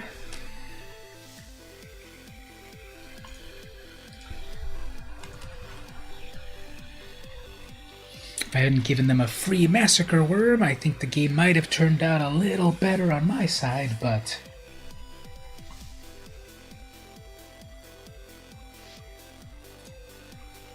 the chaos warpiness of it all is what causes that to happen.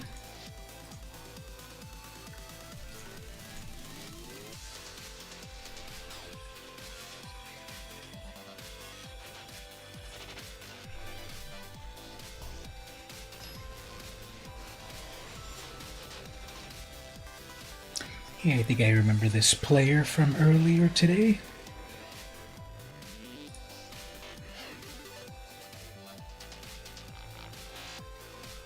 It's pretty fun here. Obviously I won't be able to give anything else the plus, but I guess. You both have the dogs versus dogs.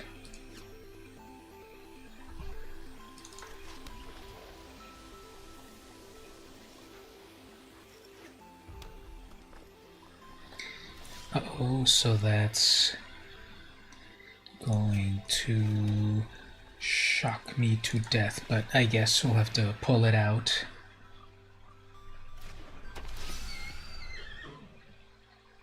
It's a pretty realistic Winnie right there.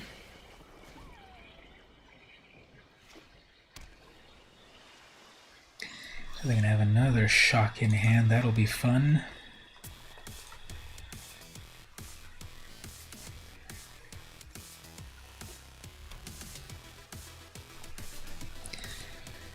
Alright, so my opponent is very fun.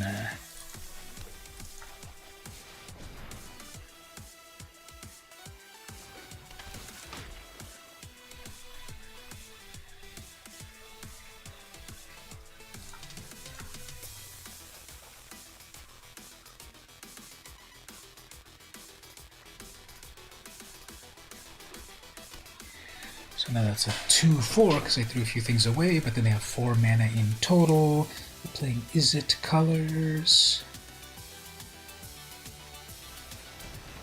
Turret over, then they tap out. Sure.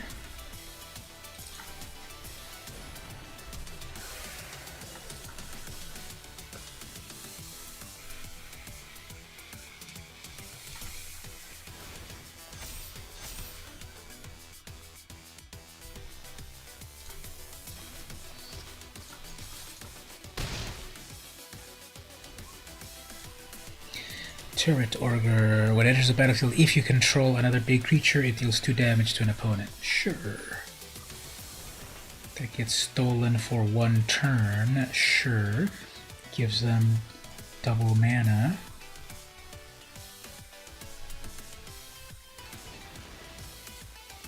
Double red.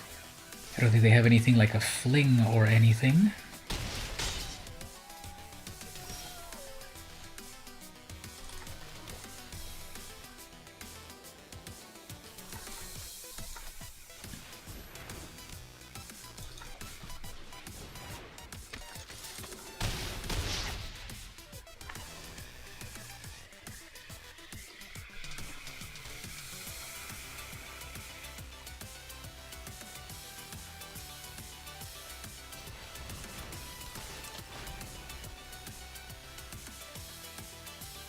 have their own kinetic auger, but they didn't want to drop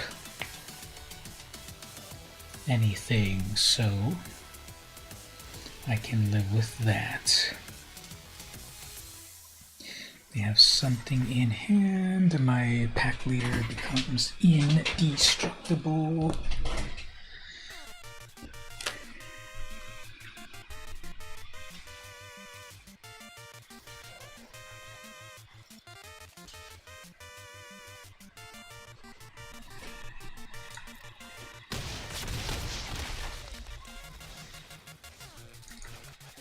Okay, this is going pretty well. One shock on that, okay. I have one blocker, one card in hand, a Waker. That weakens everything, eh? Well. Let's see if I don't get anything better. I got one of those, okay.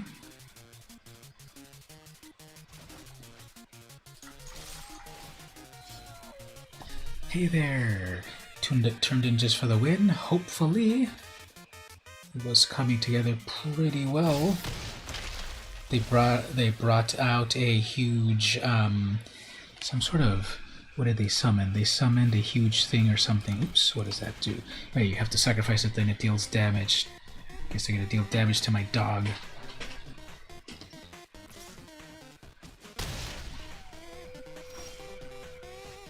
One of those. Well,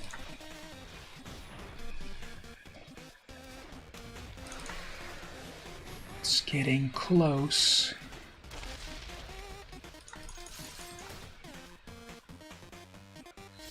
They needed to have sacrificed their immolator first, because that lives. They could have destroyed my own pack dog. They could have destroyed my own pack dog if they did it right.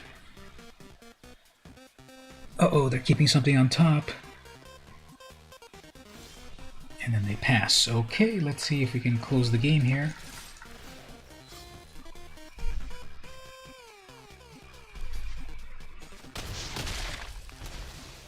That's it.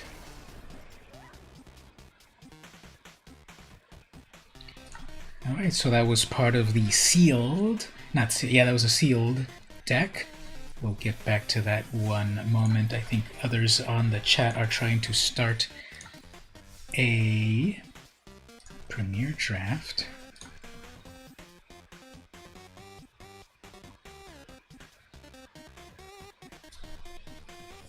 Yeah, so thanks to Wizards of the Coast for sponsoring me, to give me access to the game before anyone else as a preview. And I guess that passed. Okay, let's get back to the... Can't do Premier Draft very easily unless we get everyone on board, so we'll go back to the sealed. I was a little late. People were saying, let's join a Premier. But then... got there a little late. Alright, so I get to go first. Yeah, let's do this. Okay, so welcome Mark, hopefully you're doing well. Stevie and I are here, and a couple people coming in and out and hanging out, and so forth. So I think what I want to do here is... if I lose my cur, that'd be okay. I could bring out the pack leader. I'll probably bring out the pack leader because then when they attack, when they both attack together, it'll be good. And the opponent is having to kind of search for cards. Let's see then. Ooh, and then I can get the Daybreak Charger after that to give something +2.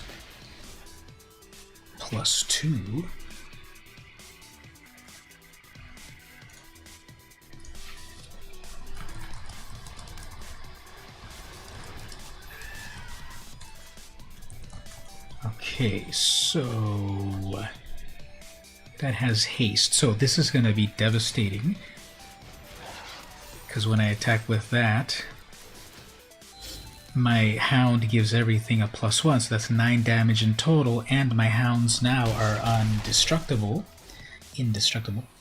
And I'm really kind of like raging with these hounds. They're gonna hunt each other. Okay, fine. Let's see. How about...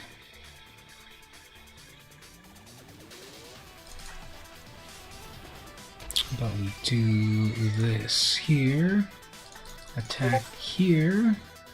Getting a notification or something.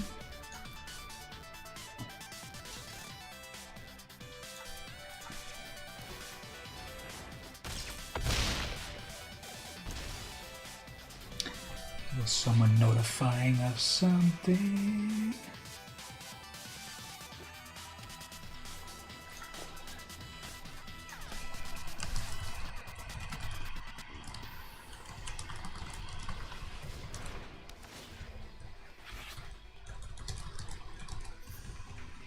So what you missed, Mark, a moment ago was, you remember that card Chaos Warp? Red, a red instant or sorcery or something, and it destroys anything, but then the person has to flip cards from the top, and then they get the new thing after the thing got destroyed. So they have that card in this new set, an alternate version. And I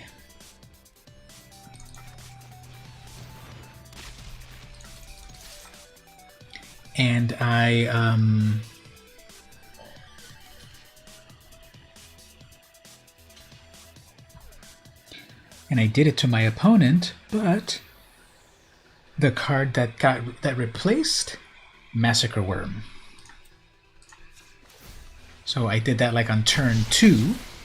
And then after that, it went really badly downhill. But in theory, you're supposed to be able to destroy one thing and then get another. So what colors do you recommend? What do you reckon? I'm having fun with this Boros deck. It's the dog. These dogs are doing very well. See how I got my opponent down to 3. But these dogs were going really well. If you get a pack leader and a few dogs, you've got indestructible attacking dogs. +1 and indestructible. Oh man, Shacklegeist, what does that do? Can block only creatures with flying. Okay. Tap 2 untapped spirits and tap another creature. Okay, so that's unblockable. This is game over unless... Well, we'll see what happens. I don't want to say it's game over because they're going to have that blocker. Okay. And they have 4 cards in hand and 3 mana still, so they'll probably have something. But anyway, this red-white was cool. The dogs, I think, coming together were working very well.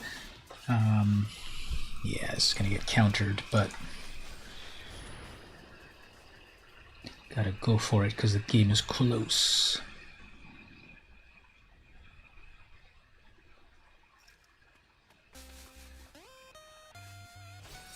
Yeah, it doesn't take 10 minutes to read a card.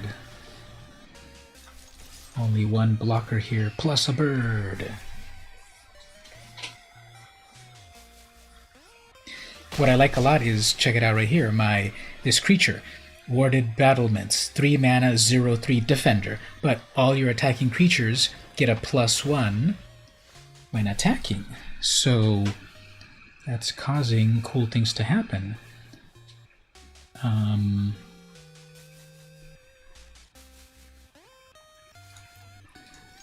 So right there, that's giving that a +3. That's a 2/1. They're going to have 1 damage in the air.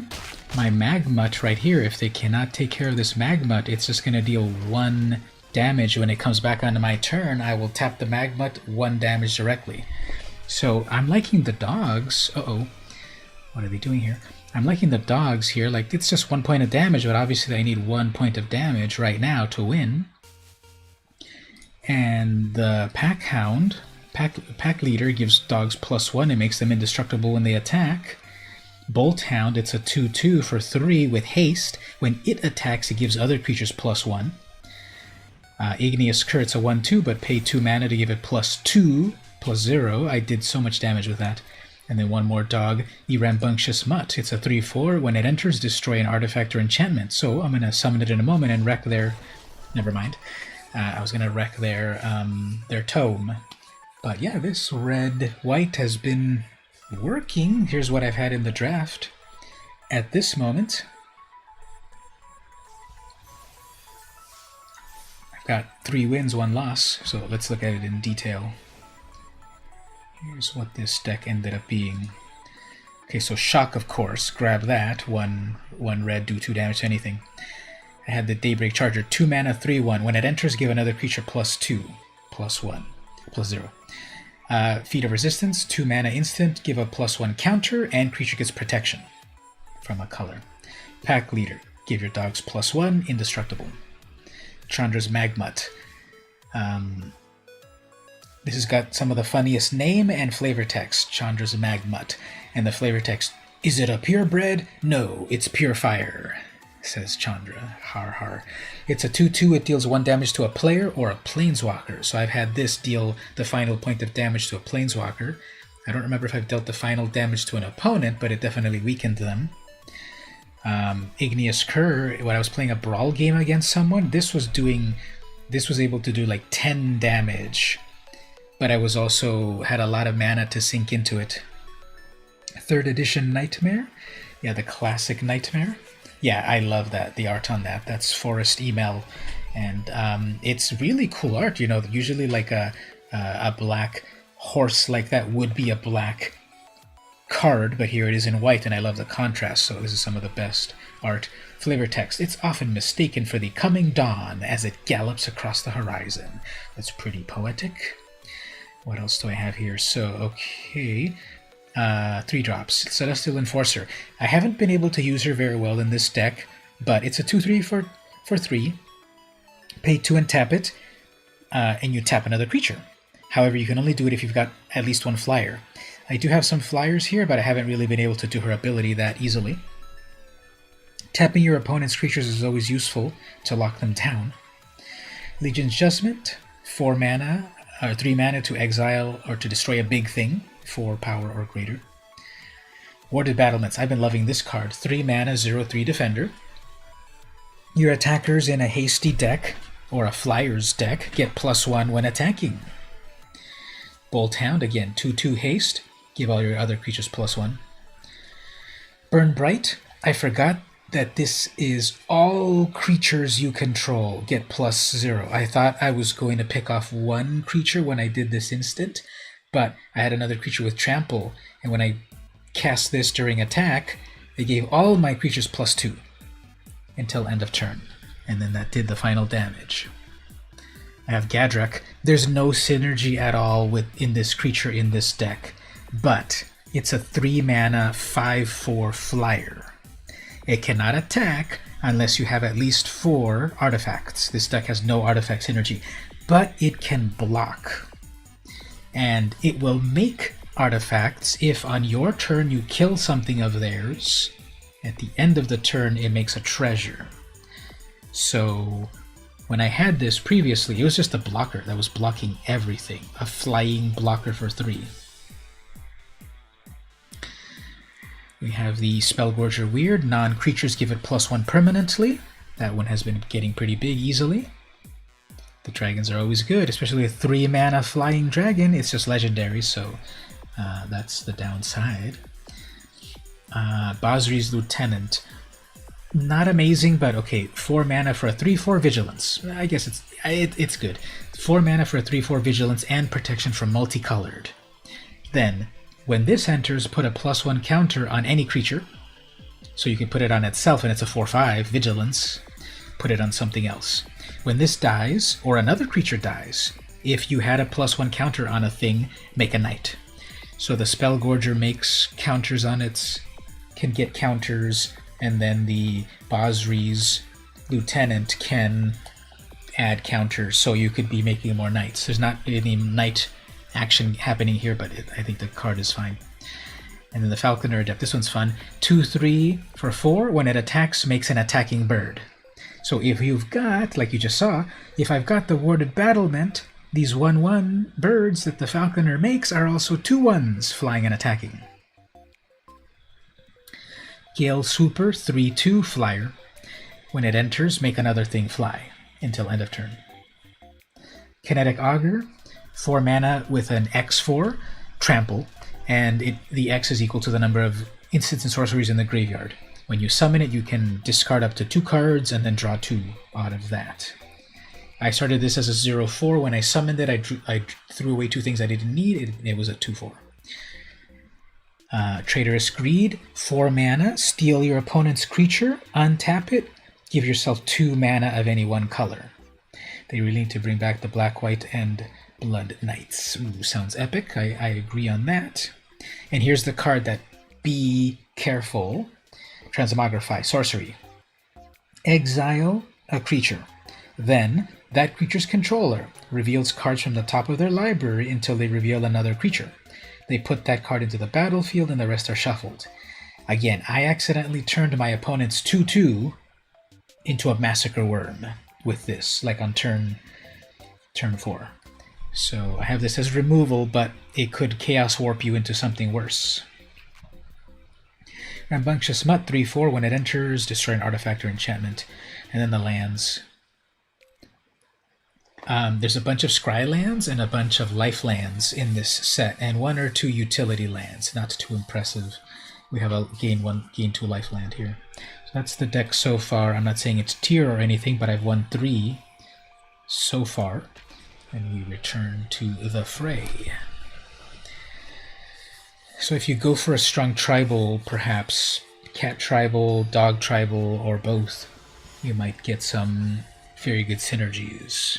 There's also some amazing planeswalkers. Ugin is back. 8 mana Ugin.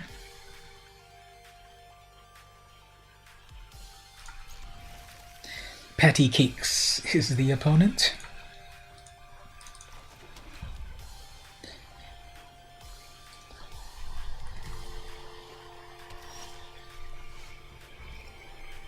Okay, so I would love to put the +2 on something, but I don't have anything, so I have, though, a 3/1 attacker. If they don't have a blocker, okay, they do have a block, but that cannot block except for flying creatures, so I'm good with that.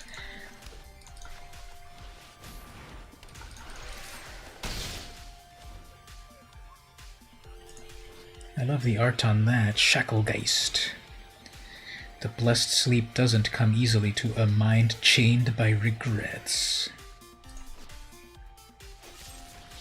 Oh man. And then a wall. Okay. So here's where I would want to transmogrify that wall.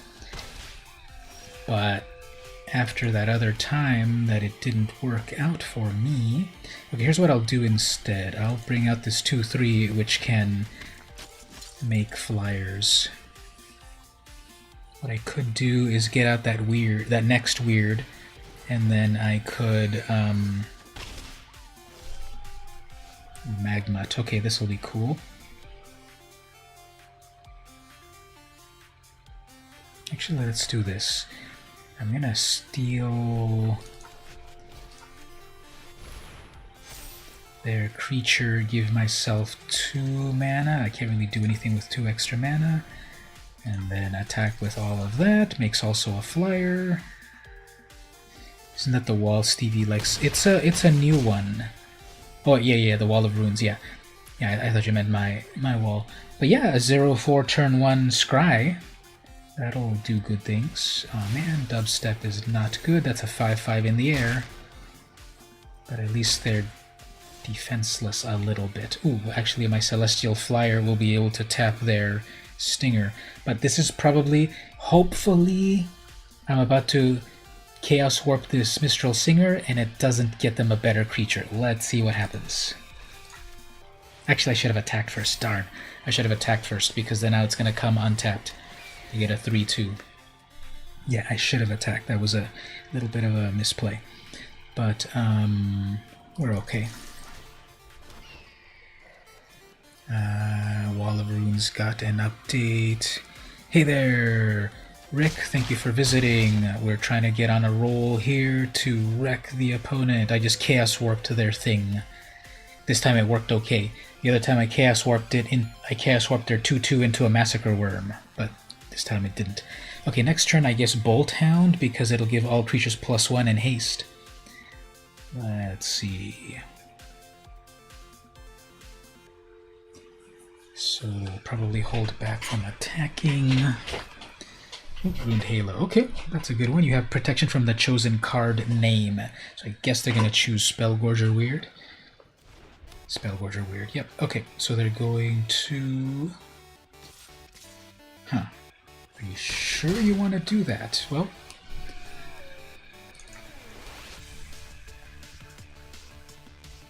This is going to be game over. Well, not really. I can leave one flyer back.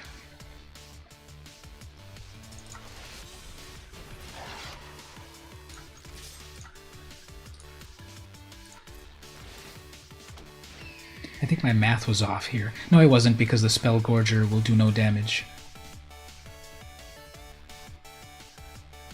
Yeah, this is going to be close. I don't think I'm going to make it. I have one blocker. As long as that doesn't get suddenly more damage, I think we might be able to make it here.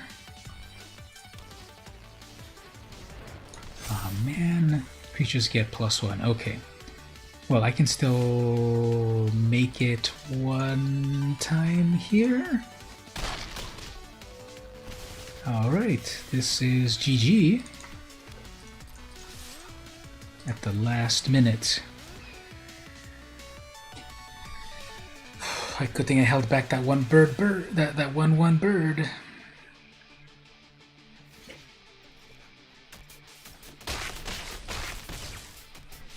All right, patty cakes.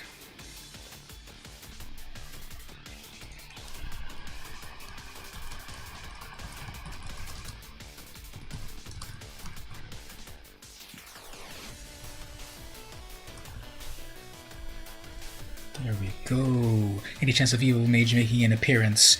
Well, I'd have to go over there to, you know, maybe go find him, go find them, and then, like, I'd have to coax them out of the oubliette of madness, you know, if I go over there somewhere and go find them.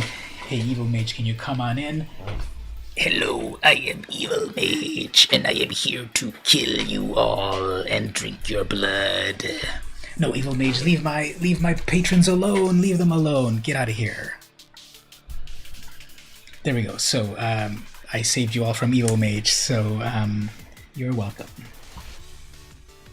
Let's go on to the next game over here, and it's, let's see if later on if we can get him to ask nicely, to play nicely. Okay, so we got 4 wins so far. Like I said, I forgot how that other game went when I lost. Oh, I know how I won, because I Chaos Warped them into the Massacre Worm. That's how I lost that.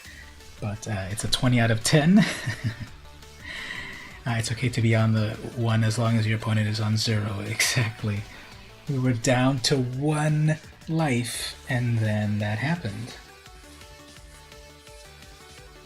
Let's see if we can get on to the next one. We seem to be on an okay streak. This is a sealed deck. Haven't been able to put together a at this hour. I haven't been able to get other people for a draft. Now I do actually have a cat. I don't think it's ever been in any of my I don't think it's been any of my videos. Let's see if I can pull up a picture of my cat. You know, just how, like, people pull up pictures of their kids. Do I have a cute cat picture to load up?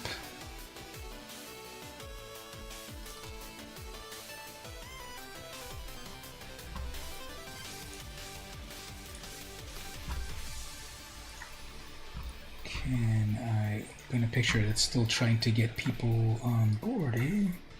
Okay, I can show it like this. Let's switch over here to the web browser a moment. There's a picture of my evil cat.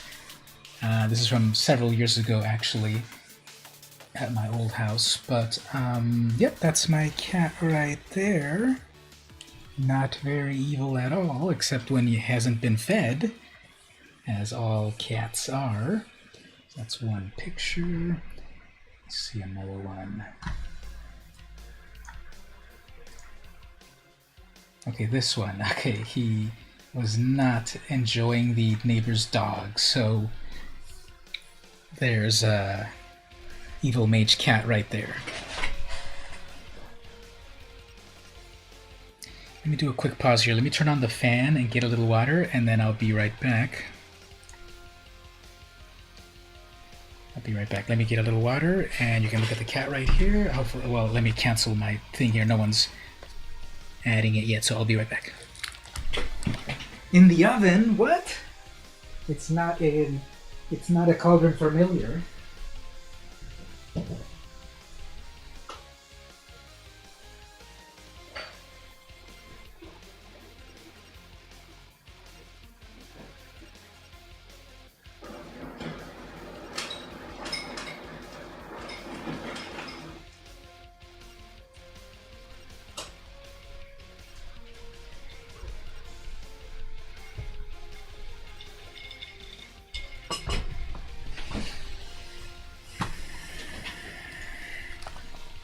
Alright, let's see if we can get someone to be my next victim of this deck.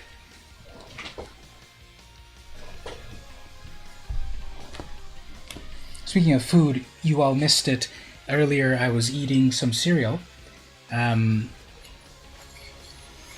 Did you all ever get Cinnamon Toast Crunch in Australia and New Zealand? Cinnamon Toast Crunch? Does that sound familiar to you? To you all? I used to eat that growing up, and it was so good. And I was at the local Trader Joe's, and they had their store brand version. And I bought some, and it was very good. And I was eating some of it earlier today. I mean, earlier in the stream.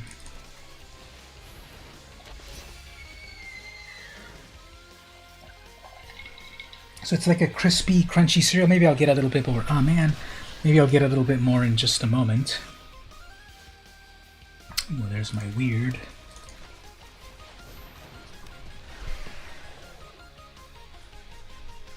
Fourth land will let me steal something with my traitorous greed, such as their 1-3, I guess. That's odd.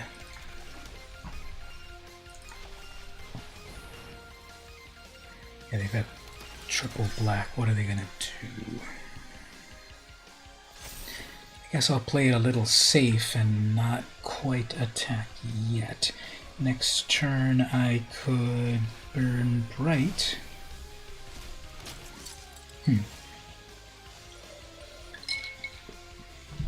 That's pretty fun.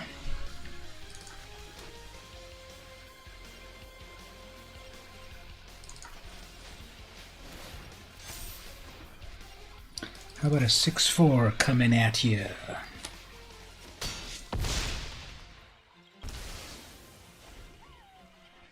have to be careful what you eat. You're allergic to nuts. Yeah, everything's made. You know, everything's got the label. This is made in a facility that processes nuts, trees and nuts and such. Whenever this attacks in another one, put a 1/1 counter. Okay.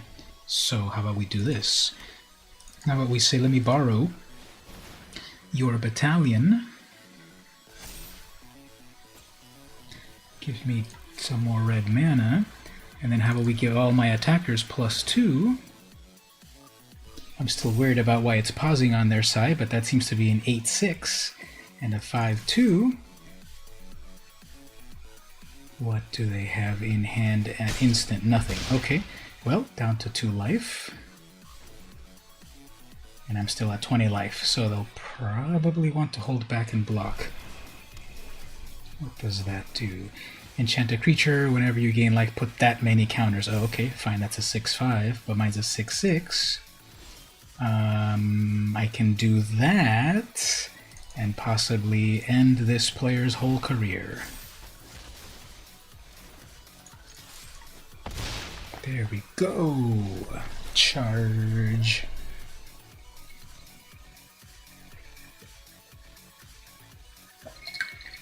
I think I've done 2 sealed drafts. The first one didn't go well at all. I don't remember what the colors are.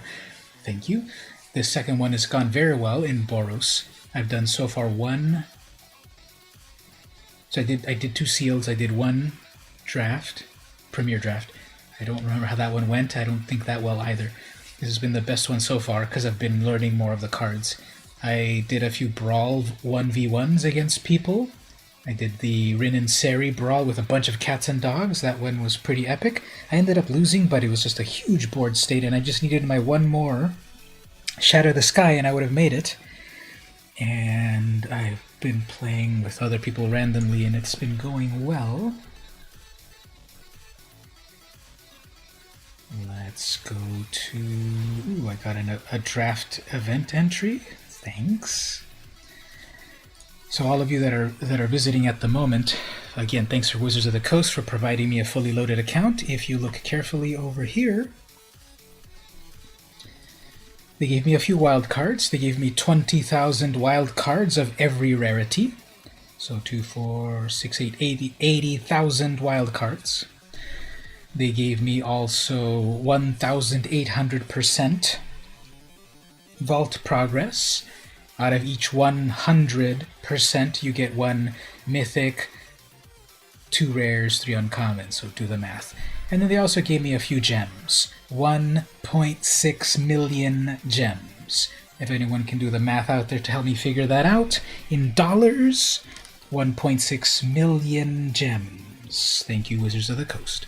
So how long, so how does Masters 21 with all new cards feel? It's cool. It's a lot of new cards, plus also some reprints, powerful reprints, some new Planeswalkers, a brand new Planeswalker, Basri. There's some new tribal stuff. There's some good stuff going on. Actually, I said I was going to turn on the fan. I forgot to turn on the fan. But I'm liking the new cards.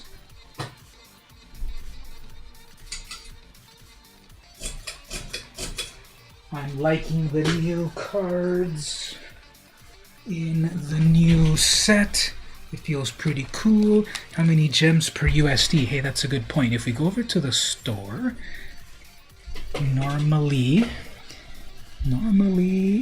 you pay $99 for 20,000 gems. I guess if we do some math, if we take 1,631,600 divided by 20,000, you get 81 times 99.99. If my math is right, that's $8,152.18. So, yeah, this account is worth $8,000. Someone wants to make a little appearance onto the stream. So here is the evil cat themselves, and they just wandered into the room, and oh, look over there! Look at the camera! Look at all of the people out there in the world over there. You can never point properly. Look, cats never pay attention. Look over there! No, not over there. Over there. Yeah, don't spend that much. Just get Wizards of the Coast to sponsor you. It's easy. So, yep, there's my cat right there. It's purring. So let's let you go down there and get back to some gameplay. How do you transfer the assets into your real account? Actually, I have to hack the matrix in order for that to happen. But that is a lot, yeah. 99 real dollars to get 20,000 virtual units of currency.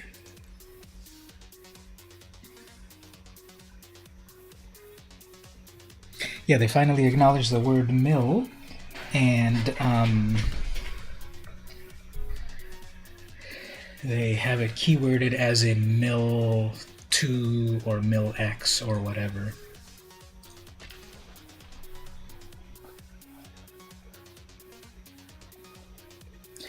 Alright, let's go to the next battle here.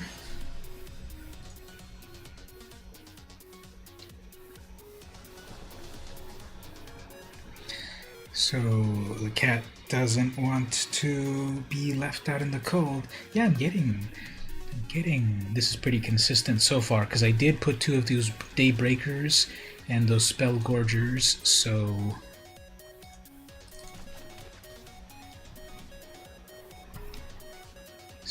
the deck's feeling consistent. Ooh, one of those, eh? There's my doggy. I don't want to lose it though, because obviously let me give them a free +2 for a moment. So if you buy the 180 packs and crack them in the stream, sure, it's just that it's like, oh man, I missed a land drop. It's just that I have every card, so it's not too exciting. Let's see if my pack leader can live. I'll have a shock ready to go.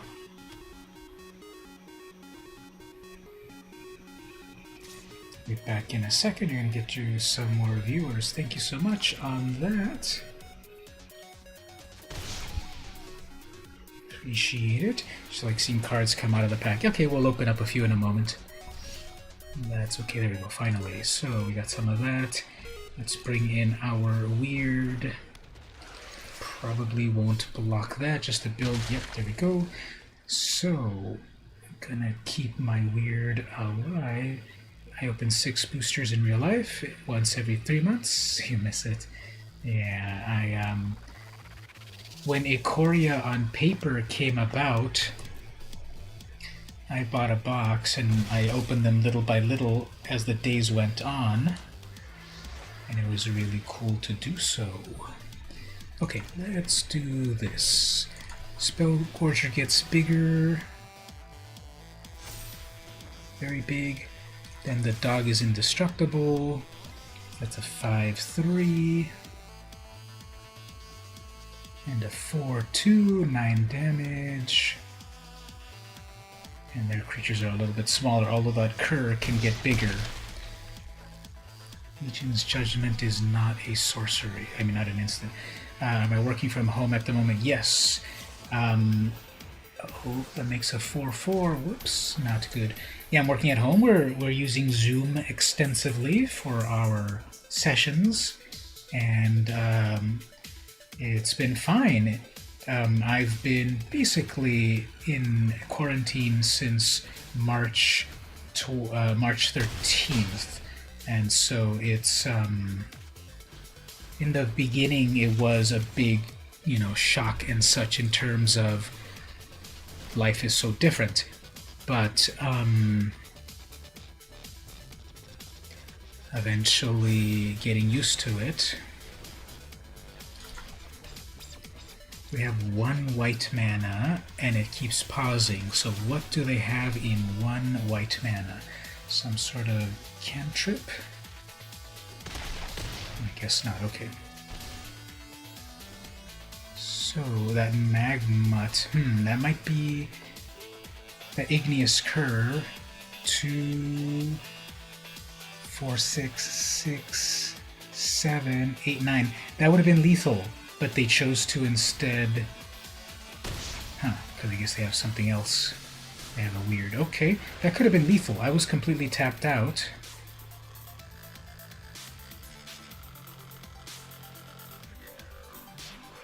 Okay, so Transmogrify. Here's the Transmogrify. Here's the I could destroy that weird and might get them something better. Or I could bring out a 3/4 blocker. You only have 1 card in hand, and I don't think that'll get even bigger, so.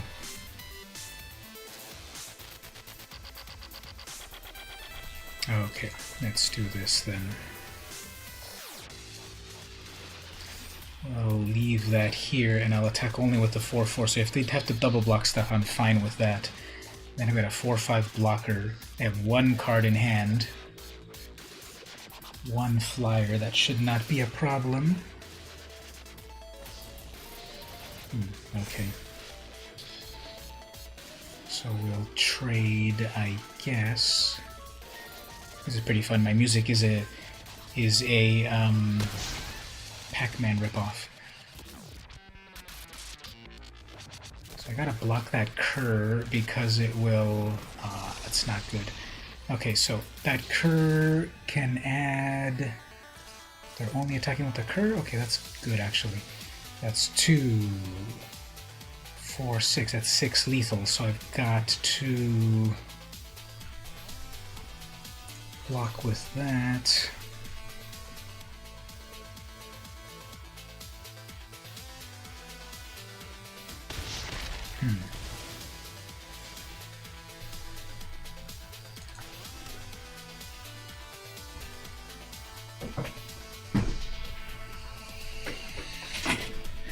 So if I attack, they will probably block with that 1-3. They can afford to not block and they'll be down to 2. Then when they attack, everything gets +1, so that'll be 2 damage in total. So let's go for it. Okay, that's even better. So we'll bring in one more creature. What did they top deck? Eater of Wisdom. Okay. We have one blocker. It's not enough damage. Okay,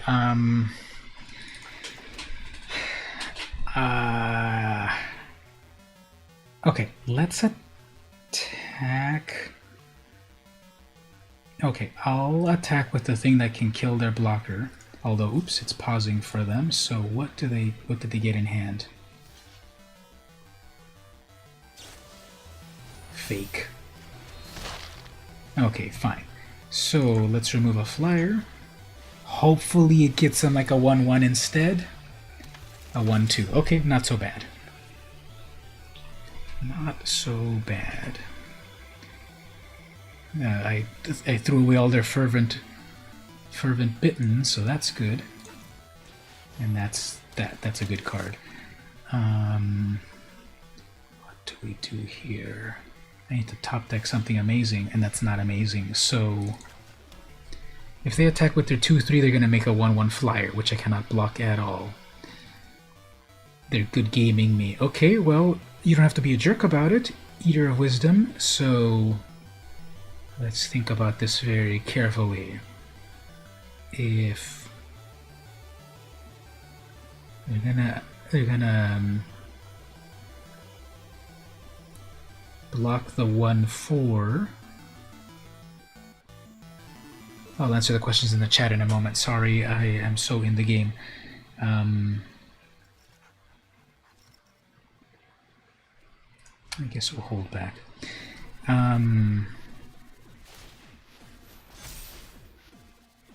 Link has been sent to your cemetery walkers. Very nice.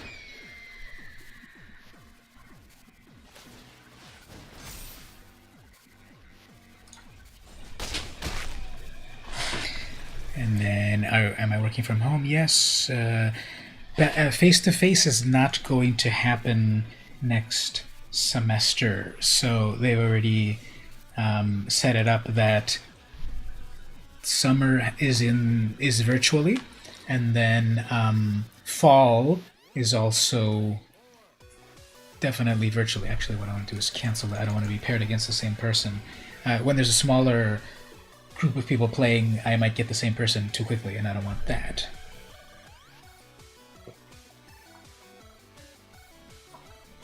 So in the meantime, let's go crack some packs. First of all, let's see the Mastery Pass over here. What am I earning here? What am I looking at? Oh, I get a new ball. Let's get an Eerie Ultimatum. So we got a brand new art for Eerie Ultimatum. Yep, you get balls and then you get sleeves. I mean, not sleeves, but card styles. Let's go to the store and let's go to packs.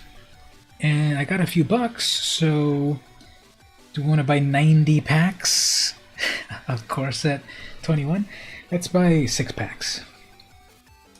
There we go, complete the purchase there. 6 packs of Corset 2021. Let's open a few of those and see what we get. Teferi looks pretty cool on the package. I think that the Basri's Acolyte looks a little weird. Art-wise, it looks too humanoid and not cat-like. That's another cat there. Capture Sphere, of course, lock things down. Gloom Sower, art looks amazing. When Gloom Sower becomes blocked by a creature, the players lose 2 life and you gain 2. It's an 8/6 for 7 mana.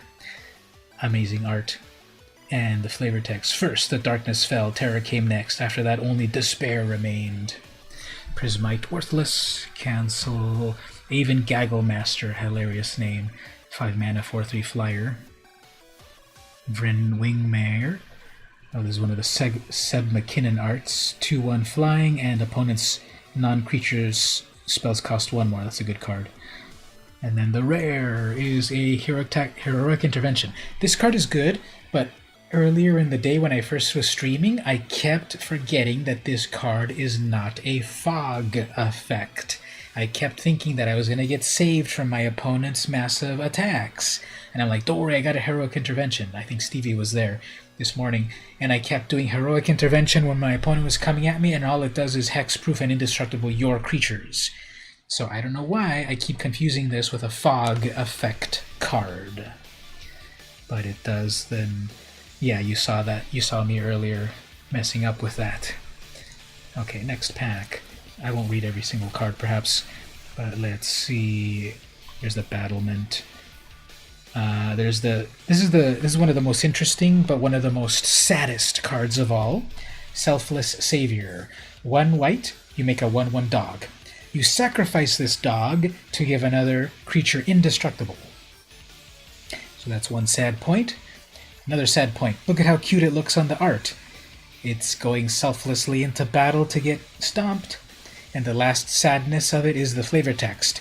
She raised him from an orphaned pup and gave him a life of love. With his last act, he thanked her. Let's get the tissue.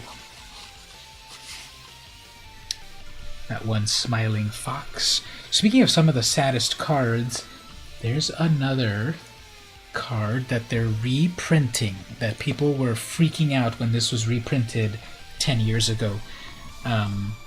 There's a brand new card coming out in Jumpstart that is also very sad art. A sad card.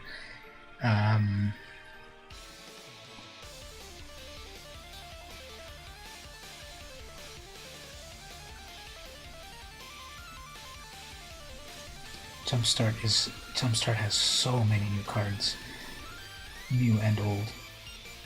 It has Reanimate. Anyway, where's the sad card? Is it in Jumpstart or is it in Corset? Imperial Seal, Grim Tutor. Yes, Grim Tutor is in Corset 2021. And then we're going to get Imperial Seal next. Corset, right? Let me see if I can find this card. I don't remember which set it's in. It's either in the new set that was released or the newer set that's going to be released. I'm pretty sure it was...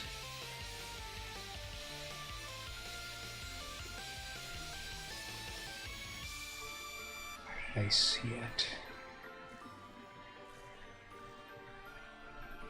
It was a black card, I'm pretty sure. It was basically two... Well, let's look at it. Let's find it via the flavor text, because that flavor text was also very...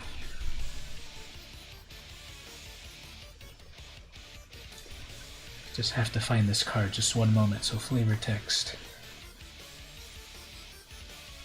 It was not all martyrs. I spelled martyr.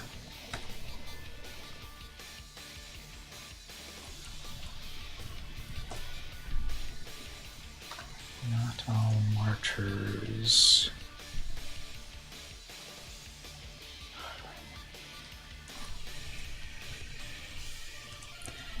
Anyway, if I can't find it... Yeah, I can't find it. This is that one card of... basically, it's two dead children on the art. And it's something like, not all martyrs wear armor. I don't remember what the card does. But people were freaking out when this came out in Innistrad, original Innistrad, 10 years ago. And it was basically the art depicting two ghostly children in a church. And the flavor text was that, like, not all heroes wear armor, something like that, or not all something something. And it was supposed to be that these children got killed in a magic card, and now they are ghost children. So yeah, I don't know what card it was. Silver Chase Fox. Let's look at that one. Is that how it's spelled? Silver Chase?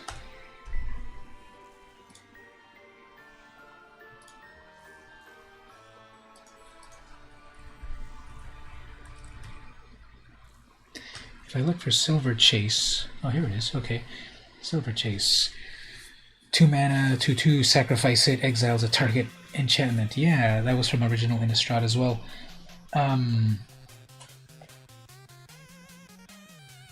Flavor text. Be careful in your hunt. The clever little creature can steal your wards and lead you right into the werewolf's den. Britta, midwife of Gastaff. This is similar... that is collectively evil. This is similar to that cat that does something similar in Zendikar. Anyway, let's get back to cracking more packs. So many new cards. Oh, there's my Bosri's Lieutenant. So many new cards in the new set. There's a new cool cat up in the trees. Pestilent Haze, give creatures -2, or remove loyalty counters. Terror of the Peaks, so another amazing dragon. It's a 5/4 for 5 flying. Spells your opponent's cast that target terror cost an additional 3 life. So if they want to murder or whatever, it costs them 3 life. Whenever another creature enters the battlefield under your control, terror deals damage equal to that creature's power to any target. Okay, this gives me the idea. Let me put this down right now before I forget. I want to build a dragon-focused deck. So before I forget, I want all dragons part of my team. I'll go with standard dragons. And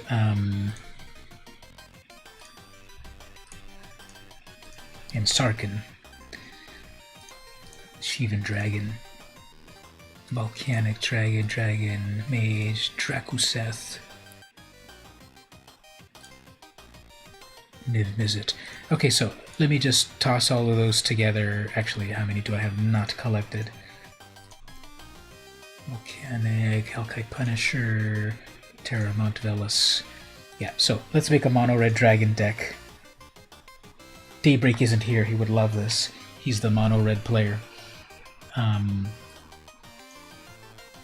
But call this standard dragons. Because another way to make this deck amazing, also obviously with Torbrand, but that's not on brand, there's the Emancipation. Fire Emancipation. If a source you control would deal damage to any permanent or player, it deals triple the damage.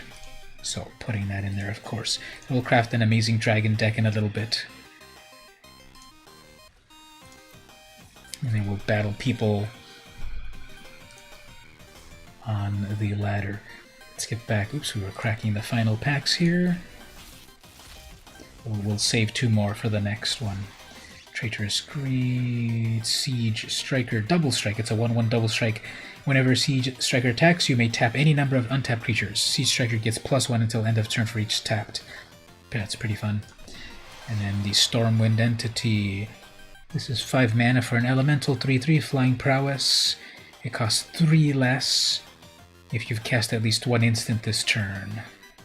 So opt into this. And then you scry too. Pretty amazing. Alright, let's get back to a few more games. We're 5-2. Let's see how we do.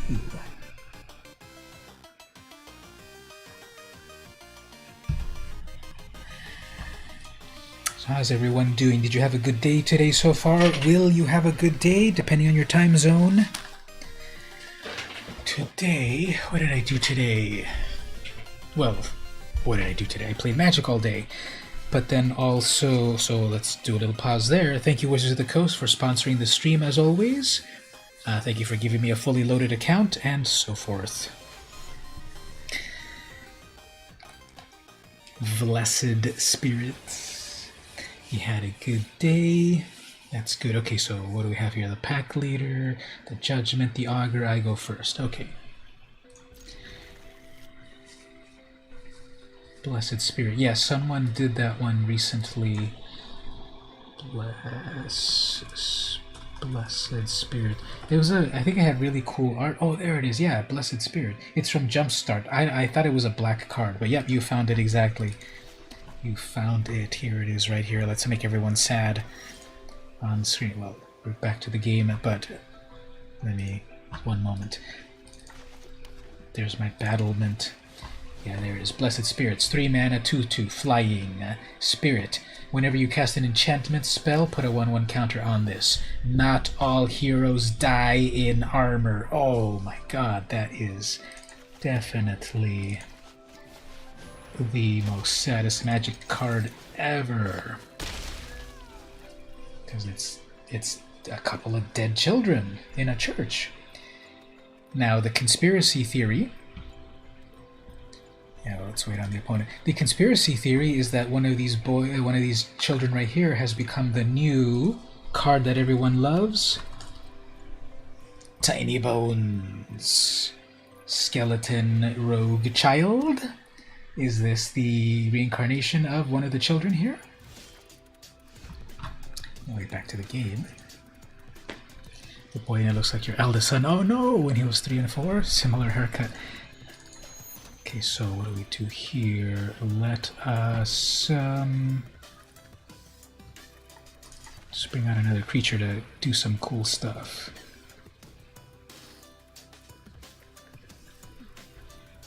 Yeah, the brand new Tiny Bones is a tiny skeleton, and then those Tiny Bones and Blessed Spirits are both in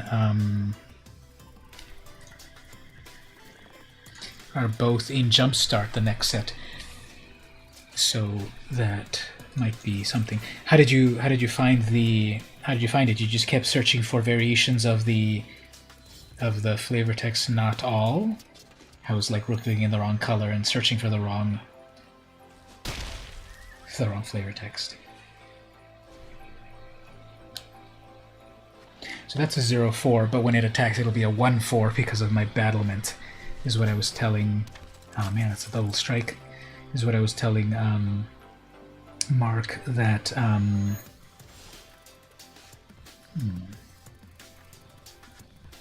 actually I kind of like this better. This will be a big ol' attack.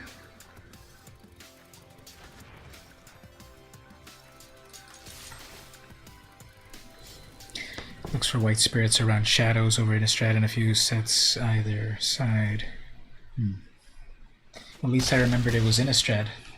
Yeah, this deck is so aggro. Look at this. I've already got them down to 6 life. This Warded Battlements is like the MVP of my deck. It can't attack, but other attackers get +1. And I had plenty of these Burn Brights, which I forgot that he gives +2 to all creatures. So that's been epic. And then, of course, an unkillable pack leader when it attacks. This deck has been going well. You don't remember much about Magic Origins except Jace and Vryn. Yeah, that was the set that was a lot of origins of all of the characters with the flip cards, right? It started off as a human and flipped into a planeswalker. But that was the last core set. Okay, I know what I'm doing here. I am going to completely wreck the opponent by stealing their best creature, adding 2, which will then let me make a Burn Bright, and I will then add Burn Bright to all my creatures, so I think the opponent's going to Rage Concede. Yeah, flip into Planeswalker, so double red. Then with that final 3 mana, all creatures +2, and the opponent will reach for the Concede.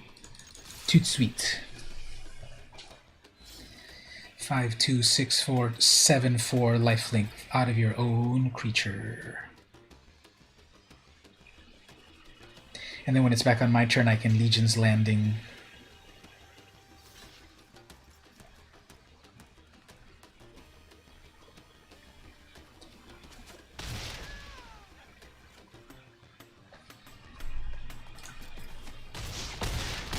No, not really. Alright, Basie. This deck can get very aggro.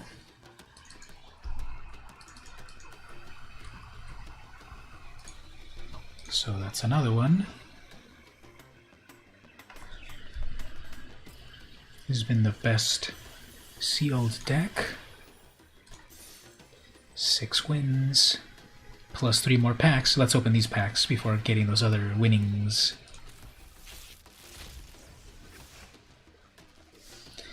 Secure the Seed, 5 mana sorcery, destroy something and make it into a 1/1. That's cool. Archfiend's Vessel. It's a 1/1, but if you can somehow get it out of the graveyard, it becomes a 5/5 demon. No flavor text. Mythic Wildcard. Cool, I'll add it to my pile of 20,000. And,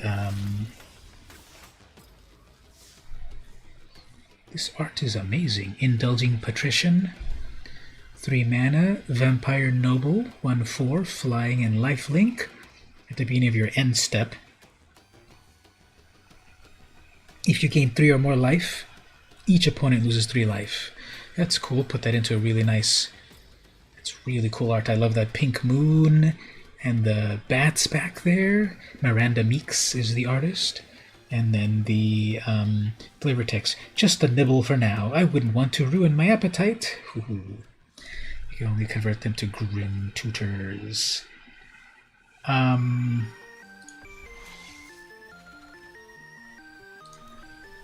You mean like this? Go to Collection, search for Grim Tutor, and say, give me 4 of them? Yeah, I can do it. Thank you, Wizards of the Coast. Now, I wish I could do that on my regular deck. And I wish I could do that in real life, where these things are worth like $130 in real life. But, $200 or something. And these new printings are only about $50. So, now sell them, exactly. I'm going to sell them to get more gems out of them. That's some pretty amazing art. Okay, so let's go back to the 1 more win for 7 wins. Let's see if we can go that far. So yeah, this Boros deck was working pretty well.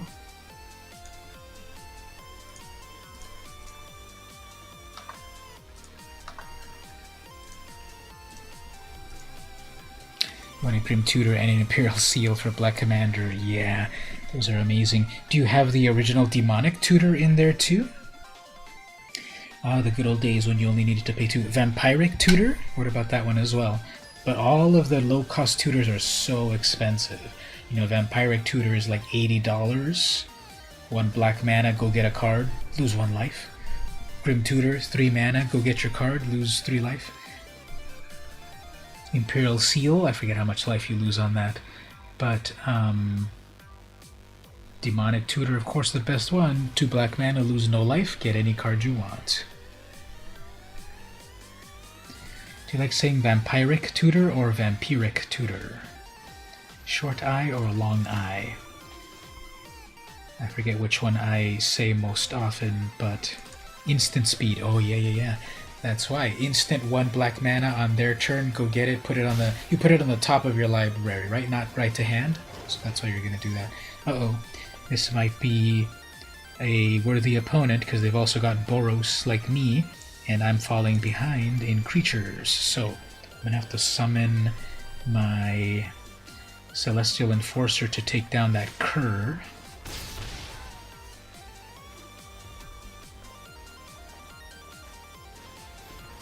And Demonic is at sorcery, yeah. Let's conceal that we've got red mana until it's too late. Oh, yeah, if the Hobble Fiend eats something else, it gets a +1.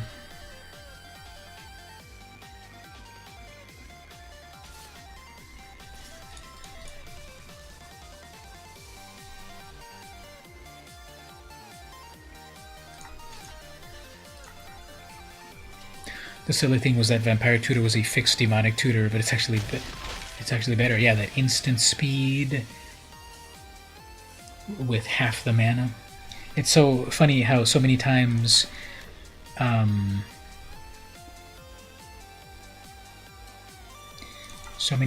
things are supposed to be the fixed version of something, but then it never works out. So they probably won't have anything big. Do I want to throw... Actually, I got a lot of lands, so I probably can throw away 1 land. And I get another land out of it. Beautiful! Okay, so next turn...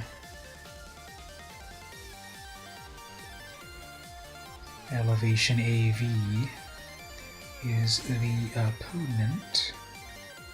Did everyone check out my cool new dog sleeves? Look at that little doggy. He's got all the armor, an arrow, and a cool little dagger, and everything. Lion's Eye Diamond was the fixed Black Lotus. Yep. Exactly.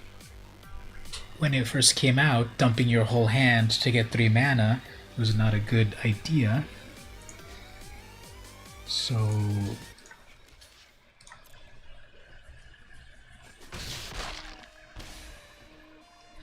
the Lion's Eye Diamond was supposed to fix it.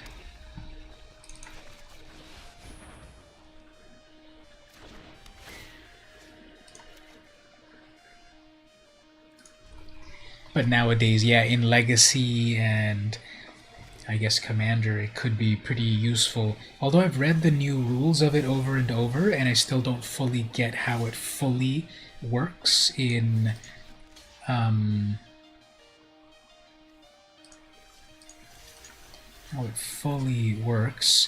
because it's a mana source, but it also is not.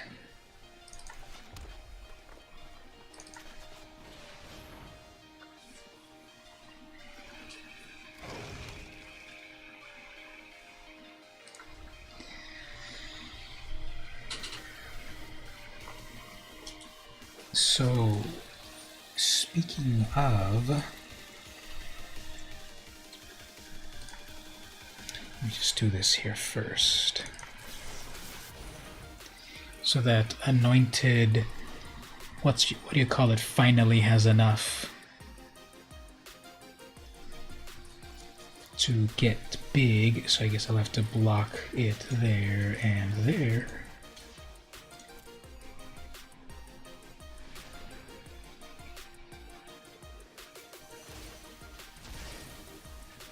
Okay, that's acceptable. And then that's acceptable. If that is a permanent 4/3, then we can do this. I was gonna throw that card away, but this is way better. And then I bring in my Unicorn. And then let's take down some other 26 life. So, speaking of LEDs. Oh man, speaking of LEDs,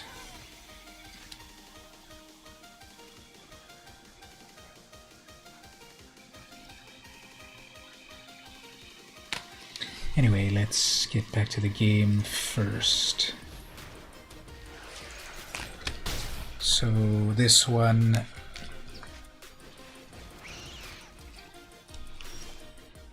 oh, okay.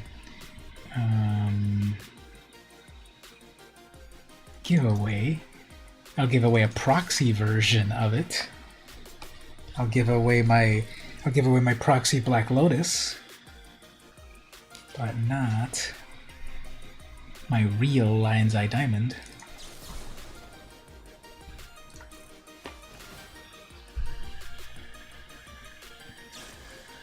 Oh man, another freaking trick there.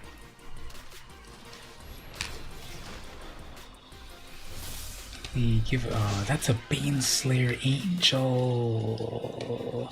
We are dead. It's just good game this, right? Because Baneslayer Angel 5/5 flying first strike lifelink, protection from demons and dragons. So if I can exile that, we'll live, but we'll see. So the giveaways,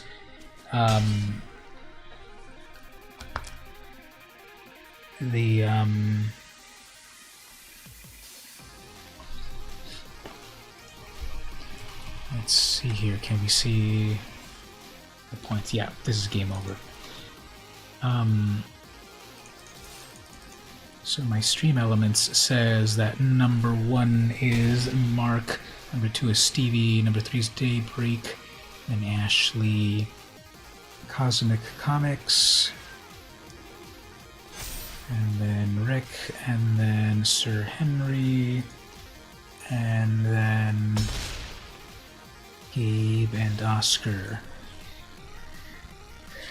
So, based on the number of points, people could win those. Well, when you have a Baneslayer Angel as the top end of your as the top deck that you pull, I guess I can't get too mad. GG to the opponent.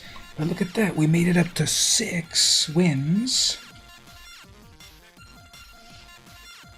And 3 packs. So this Boros deck went pretty well. Well, I'm getting a little chat from Elevation AV. Let's respond to them.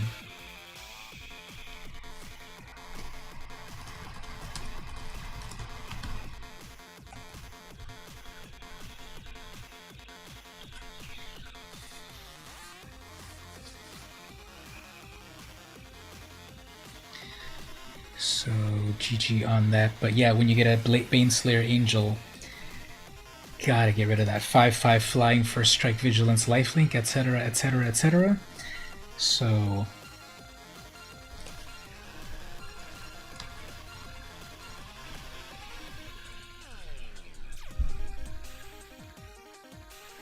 alright, let's get some of these boosters that we won. Then let's go craft that dragon deck. And then swoop down on some unsuspecting opponents. Basri Solidarity, +1 counter on each of your creatures. Sorcery speed. Sanguine Indulgence, 4 mana sorcery, costs 3 less. If you gain 3 life, return 2 creatures from your graveyard to your hand.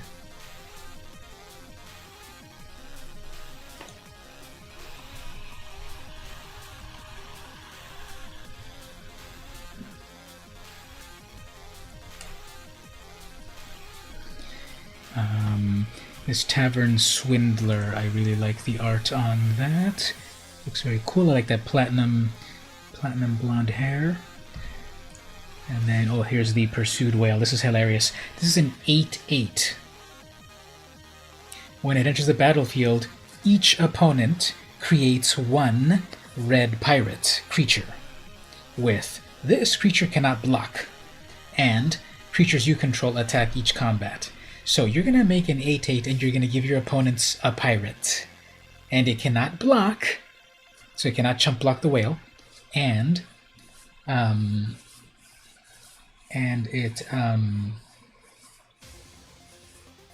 it must attack.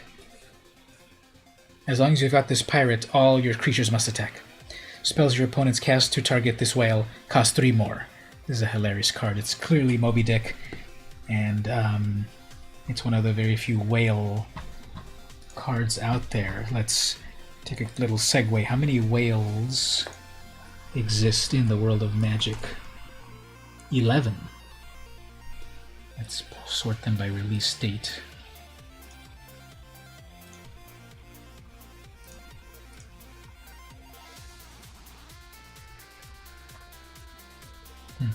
So one of the first whales was the Great Whale back in Urza's Saga, 7 mana, 5/5.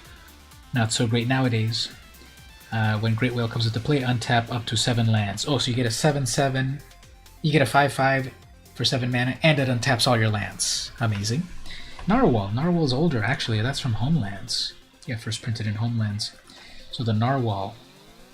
The first printing of the Narwhal, though, was Summon Narwhal, which now are whales. First strike protection from red. So 4 mana for a 2/2 first strike in blue. That's pretty rare. And protection from red. Well, let's see some flavor text here for the Great Whale. As a Great Whale dies, it flips into its back, and so an island is born. Narwhal. Who needs a spear? You break off the horn and you stab the fish with it. Easy. Colossal Whale, 7 mana. 5/5. It's got Island Walk. Whenever this attacks, you may exile target creature. Defending player controls until this leaves. That's fun. So you get to exile their stuff as you attack them. Killer Whale.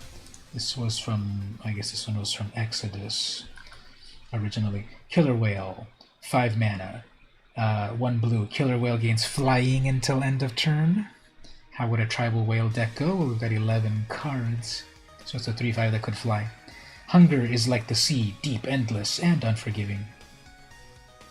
Long-finned Sky Whale, 4 mana, 4/3 flying, can block only flyers. Aether Tide Whale, these are from Kaladesh.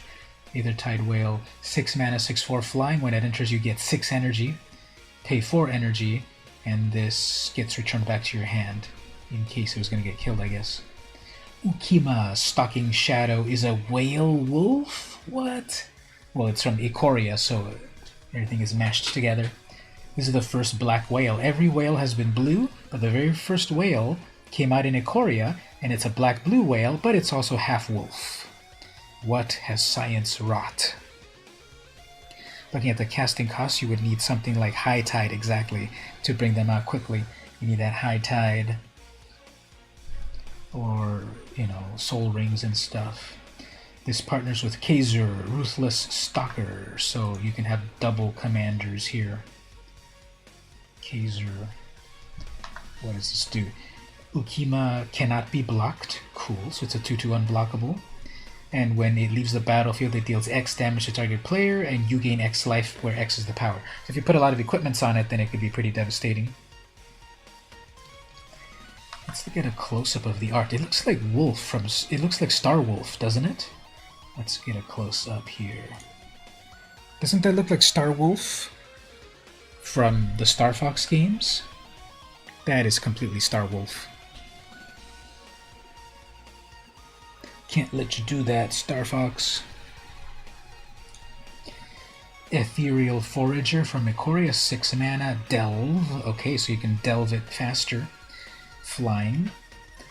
3/3. Whenever Ethereal Forager attacks, you may return an instant or sorcery exiled with Ethereal Forager to its owner's hand. Okay, yeah. So you exile stuff to get it here faster, and then when it attacks, you can bring those back out of exile. Exile ain't what it used to be. You can get stuff out of exile nowadays. Phase Dolphin, Ikoria. This is an elemental whale. It says Phase Dolphin, but it says that it's an elemental whale. Wouldn't dolphins be fish in the world of Magic? Type Dolphin. but then type fish. Ancient carp. Dan Dan, I love that one. And we can go down a rabbit hole. Electric eel from the dark. 35 fish cards. Anyway, phase dolphin. It's a 1/4 when it attacks to make something else unblockable. Ethereal forever is known here as the blue vomit whale. Really? Oh yeah, because it's barfing a bunch of blue stuff, isn't it? Pursued whale we just saw. And the other whale of Core 21, Waker of Waves. Actually, that reminds me. Isn't Fleet Swallower? Swallower. How many cards are named Swallower? There's 5 cards in the world of Magic named Swallower. Fleet Swallower is one of them. It's a fish. I'll get back to that one in a moment. I like that card. Waker of Waves, 7 mana whale, 7/7. Creatures your opponents control get -1, -0. Autocorrect is messing with you. Forger. Ethereal Forever. Mist Hollow Griffin and Food Chain is your legacy jank deck. I gotta look those up. 2 in a discard, look at the top 2 cards, put one into your hand and the other into the graveyard. And then, you know, here, the Fleet Swallower. It's a 7 mana 6/6, so it looks like a whale. The stats are whale-like, but it's a fish. Whenever this attacks, target player puts the top half of their library into the graveyard. I believe I did that maybe once in real life. But let's see, so you were saying Mist Hollow Griffin. 4 mana 3/3, you may cast Mist Hollow Griffin from exile. Okay, so if it somehow gets exiled, you can keep making it come back, and then you then said Food Chain. Exile a card from the game, add X mana. Oh, it's an enchantment! Is this an infinite combo? Because obviously you've got the Mist Griffin there. You summon that. And then you have the Food Chain to exile that creature to give you X of one color. X plus 1. Then you exile it again, and you keep coming it back and forth. So it's an infinite combo of infinite mana combo. It's pretty janky, but when it works, I'm sure it's amazing. For some creatures, existing is only a whim. Infinite combo for mana to cast creatures. Yep. Cast your Eldrazi incredibly easy, or Walking Ballista. Yeah, that's as well. Pretty old school here with Mercadian Masks. One of the very few valuable Mercadian Masks cards. Everyone says that was a pretty bad deck. I mean, a pretty bad set, right? But this is $53. Let's get back to some gameplay, but I'm very curious. What's the most valuable Mercadian Masks card? Everyone says it was very low power, especially after Urza block. So I'm just curious here, what's the most valuable Mercadian Mask card? Otherwise you have Griffins with Pseudo-Vigilance.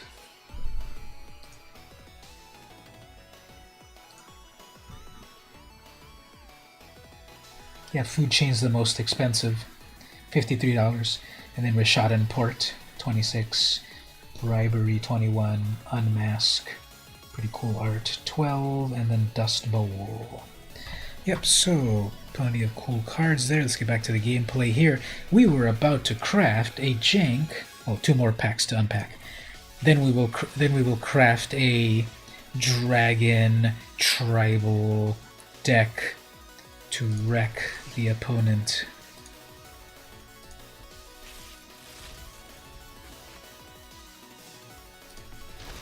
Solemn Simulacrum is back, but it no longer looks sad.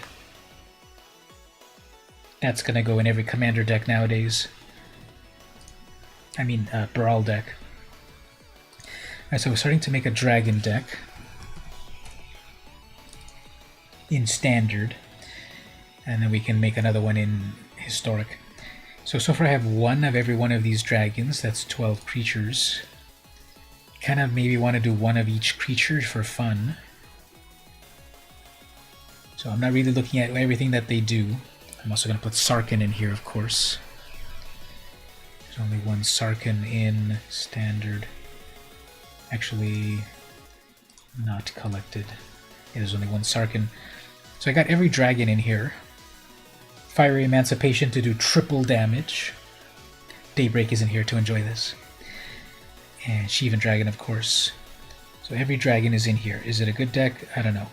But besides dragons, so Gadrak is the lowest casting cost dragon, 3 mana, but it cannot attack unless you have artifacts. So I'm thinking of possibly putting in some artifacts, like some cheap artifacts like equipment. Exiling a Griffin to Force of Will just feels dirty. You gotta do what you gotta do when you're a blue mage. What else does this deck want to do? Just make a bunch of big creatures. So that means ramp. So I'll probably put mana rocks in here. A bunch of mana rocks to get a lot of mana. And then when you summon something else, it deals damage to something else. I want to do that Emancipation. Of course, if we put Torban in there, it's going to be even more damage, but dragons only. Shivan Dragon, of course. Volcanic Dragon, Dragon Mage, Drakuseth, Punisher, and Terror Mount Velis. Okay, so that's all of that. That's 38 cards. You're going to need removal. So what is that one instant? There is that brand new red instant.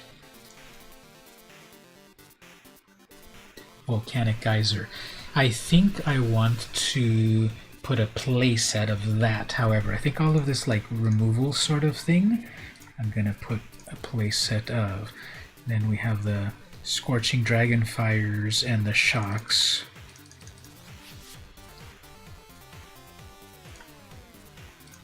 And then Burn Bright, maybe, if I've got a lot of dragons. They can do the Burn Bright, that when all creatures get an extra +2. If I have plenty of dragons. Well, actually, let me just do something here. Let me save that. We're gonna ramp into these big creatures. So why doesn't this let me craft it? Fine, we'll use the other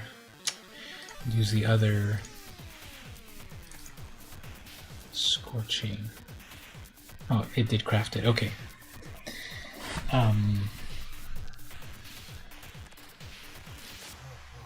Solemn is not a dragon, but it'll help me ramp into more land. I want to do all dragons, but I also need mana for the big ones. So let's put Solemn in there. And then some mana rocks. We'll add that one.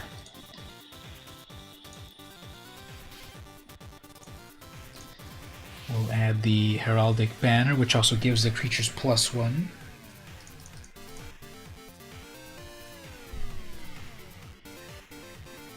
And then top it off with Mana Geodes to scry.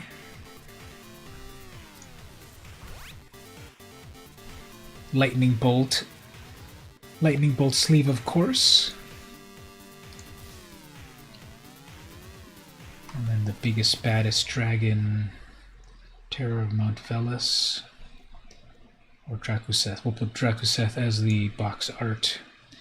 So you wanted to make an no lands in Legacy, but you're missing a few cards like 4 Lion's Eye Diamonds, otherwise a very affordable Legacy deck. What else does it do besides have not lands?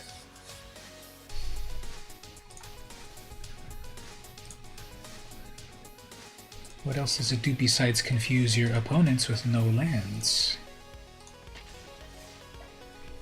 Alright, so this is a completely janky dragon deck.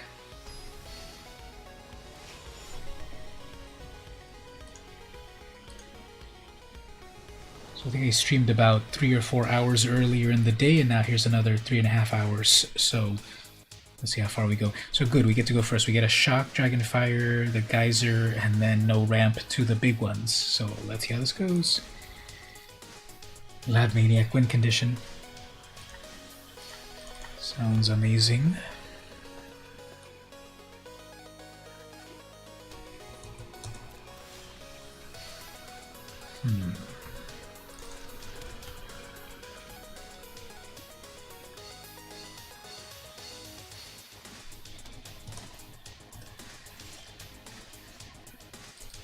Alright, well, as long as I keep getting some... They're gonna maybe thought erasure me right here and see my amazing dragons. Now they're gonna narset me, which I'm fine with that.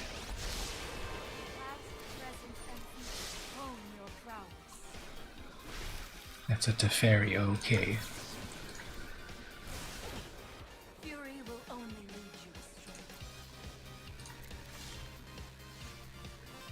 Oh man, okay, well I'm falling behind on mana. If I had my 4th mana, I could have done this I could have had this opportunistic dragon, so I'm gonna get Teferi'd. They're gonna bounce back their Narset and be able to cast it next turn, but then I'll be able to Scorch it. Well, Scorch is only creatures, right? 3 numbers to target, creature or planeswalker. Okay, that's good. So, I'm gonna draw them a card, bounce back. Narset maybe play a land. Yeah, there's their land. Didn't bounce back anything. Okay, that's fine. I can take out both of your planeswalkers. Well, I guess just one. When it enters, choose a target human or artifact.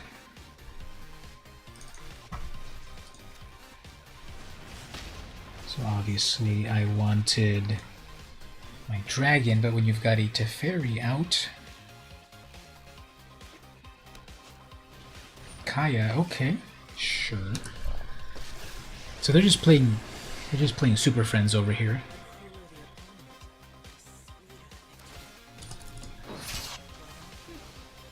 I'm gonna make myself scarce.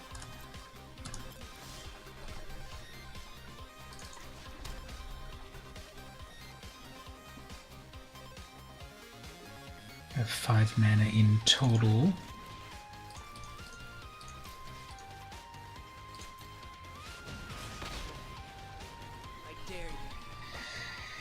Yeah, so what's the opponent gonna do here? Just Super Friends everything, get enough mana until they can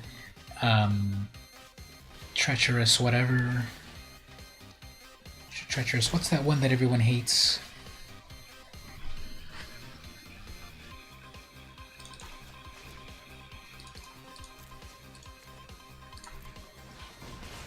Agent of Treachery.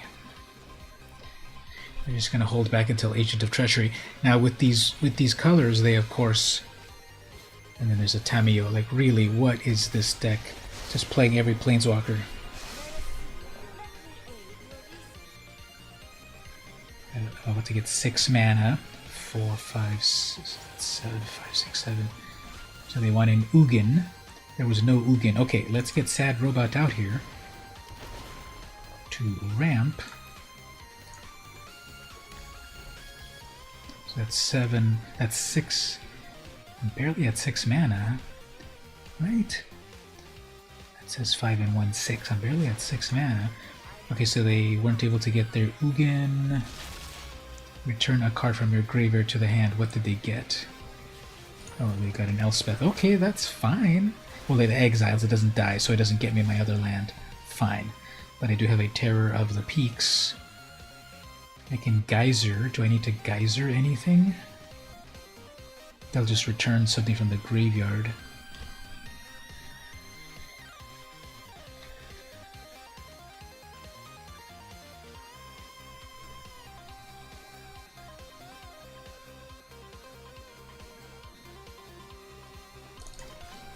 Let's see if we can get this Terror to live.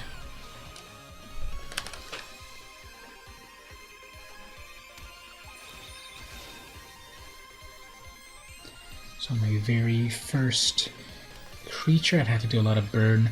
It's hilarious how the algorithm paired me up against, you know, I'm playing Jank of course, but paired me up against, oops, all Planeswalkers. Okay, I guess they're gonna go with an Uro tactic. Next turn, their Elspeth will return it straight to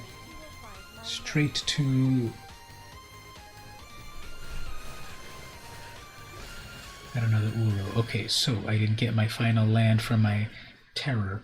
But what I could do is just simply bring in my Rapacious Dragon. This deals 3 damage to any target. So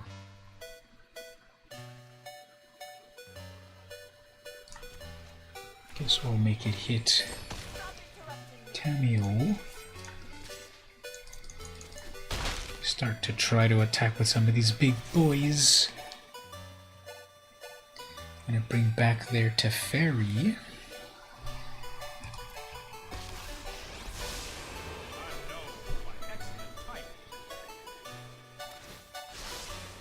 To the library.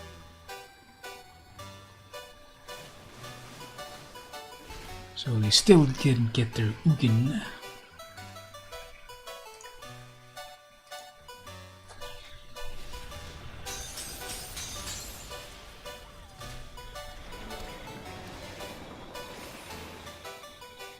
Now if they were smart, they'd bounce back my treasures, not my creature. Instead they're bouncing back that. Okay, that'll work. That'll then do the final damage to that dragon, I guess. But then I've got enough mana over here. I could do a huge damage directly to Uro, I guess. But I have enough here for... Well, let's take out Teferi first, because this is going to bounce everything back. I have a million cards in hand, however.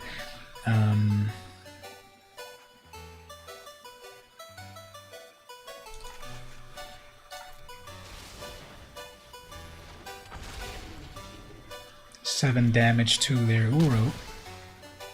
That's hilarious.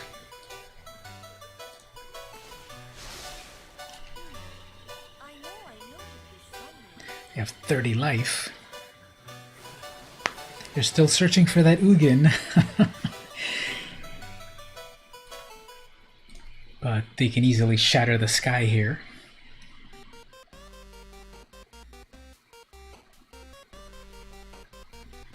I guess what I'll do is I'll summon my dragon and then have it do damage to Tamio.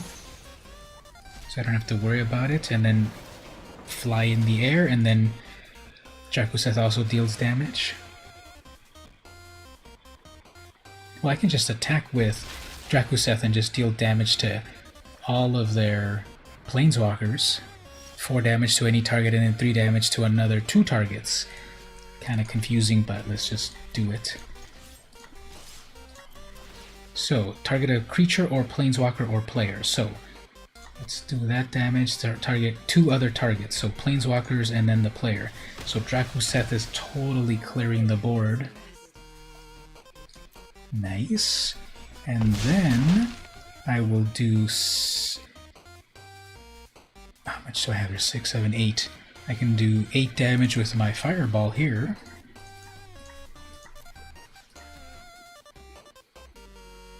8, 9, 10. Okay, let's count. 6.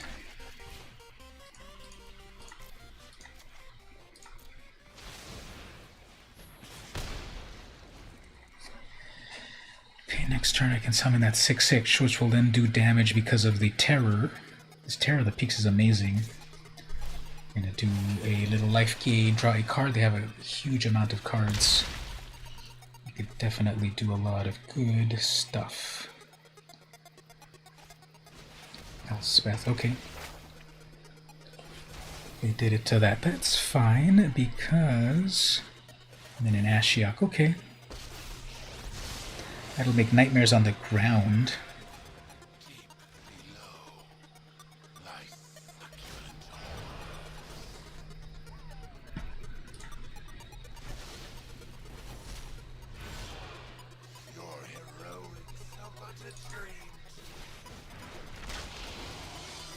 Alright, so that gives them a turn. Okay, we're going to deal with a Narset. And that 9 life. Just the trick for this.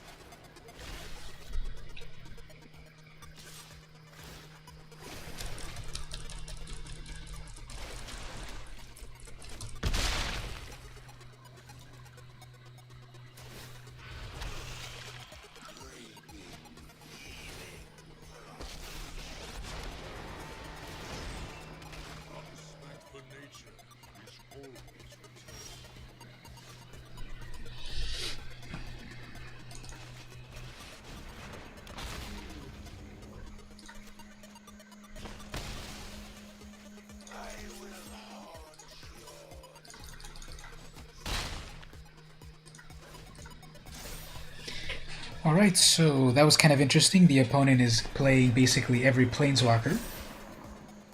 And then eventually Uro. So when we move on to the next game, let's see how that goes against someone a little bit more...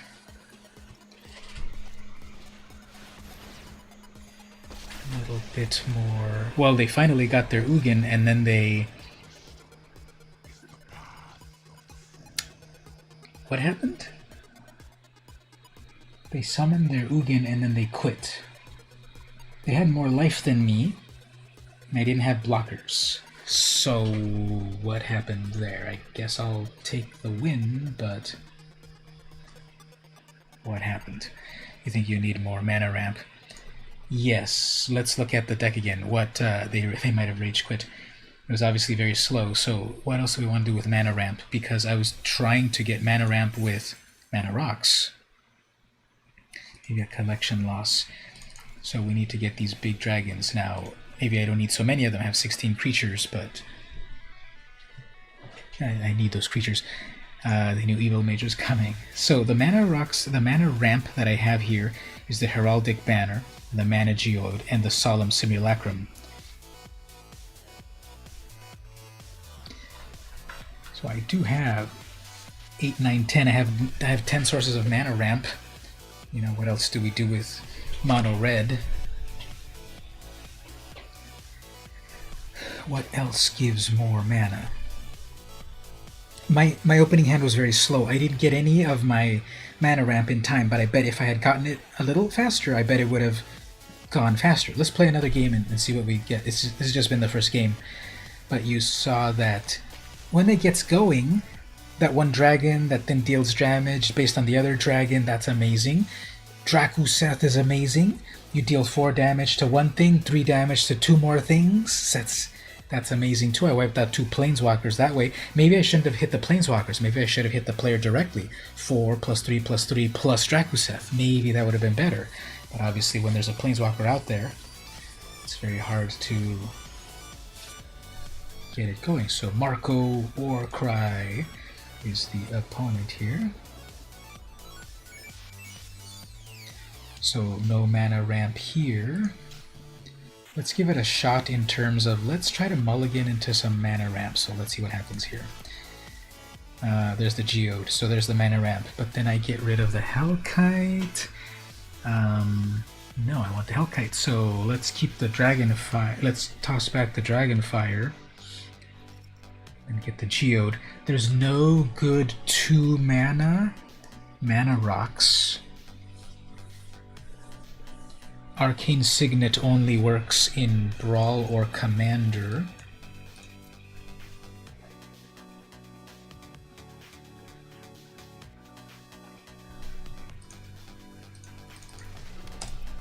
And there's like no turn 1 Llanowar Elf in red, to my knowledge.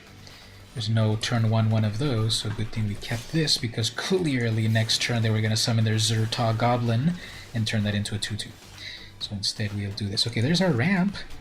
You know, next turn Geode to scry to see what's coming next. That'll give me the 5 mana for the Skargan Hellkite. If I try to instead... Well, that one will riot, actually, so... That'd be good, a 4/4 attacker or a 5/5 blocker. So they're trying to ramp. Okay, so...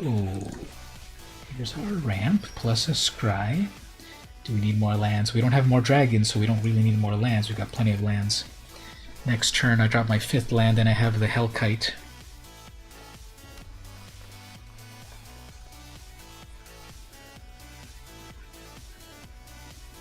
Then after that, I drop the banner. There's that Rule Breaker. 2 damage divided as you choose.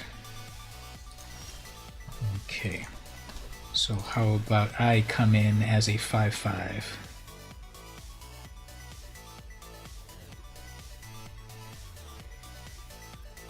They're nicing me. So come in with a counter. Now, of course, what's coming? Ember Cleave or some other plus effect. So I'm ahead. If they attack me, I probably won't block because I know that. See, yeah, there's something coming here to first strike. Probably Infuriate +3 in first strike or something. I think what I'll do here is torch their Caryatid because it looks like they're falling behind on land. Rada, she's cool.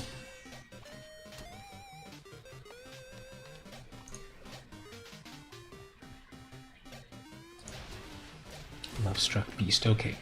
They're definitely... Ooh, there's my blocker. 1 damage to both of them? Yes, please!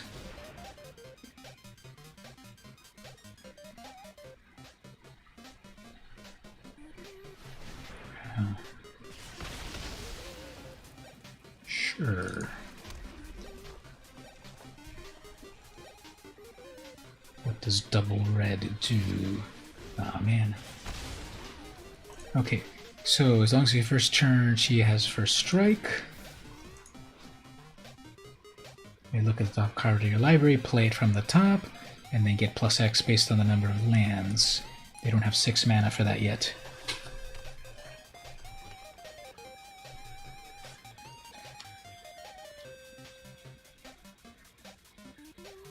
They have 1 card in hand. Is it their instant first strike +3 or whatever +2 instant? Is it a bluff?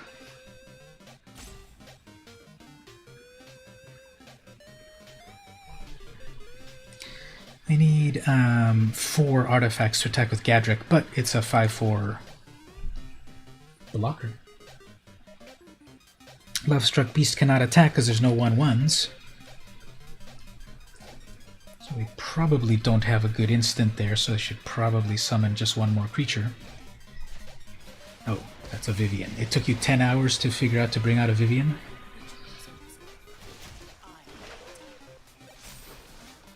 With reach. Okay. Ooh, okay. Well, I can do both.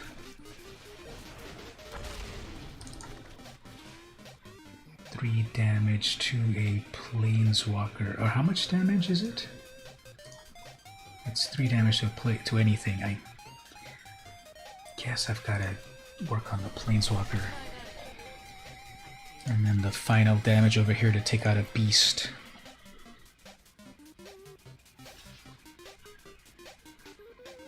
He had to find the Vivian. She was planeswalking. Yep. Okay, so what did they top deck? I have 2 flyers, so I'll finally be able to get past this beast to Vivian, but that's annoying. Planeswalkers totally alter the whole game. Okay, one of those, who cares? They will +2 Vivian. They're gonna make a reach creature.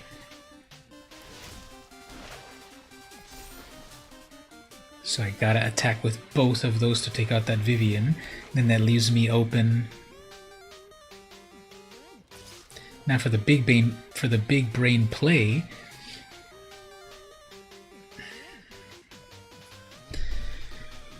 They could say, yeah, attack both of your creatures into my Vivian. And don't even block. Then when it's back to their turn, it's 4, 7, 8, 9, 10, 11, 12, 13, 14, 15. That's game over. So it's not even going to be worth it to try to get that Vivian. Solemn.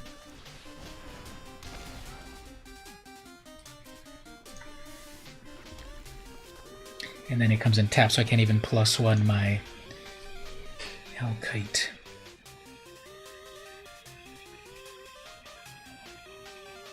I guess what I should have done, I didn't do this. I should have paid the 4 to do the 2 damage to Vivian. Yeah. Now she's gonna go up to 3. Yeah, that was a misplay. Although I am getting a lot of blockers. I mean, I am getting about to get a lot of attackers. And a questing beast. Okay.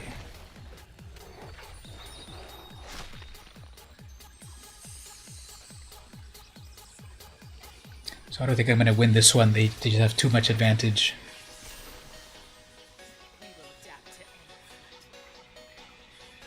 I need in this deck a Stormwatch. If I had a Stormwatch, it would wipe the board out of all of their creatures. All of them would be hit for 4.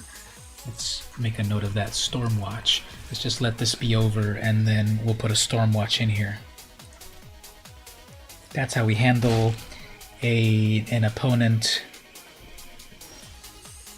Oh, okay, let's get our own Planeswalker here, I guess.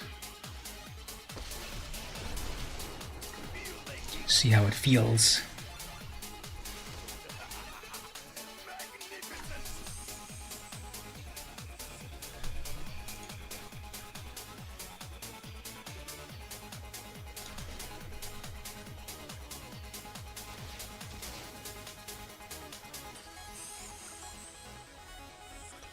So I've got a blocker for the beast. Got a chump blocker with the simulacrum. I got a 5/5.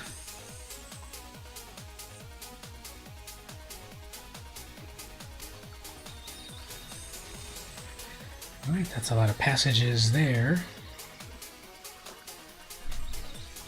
Let's check out this Sarkin over here, communing with dinosaurs as usual.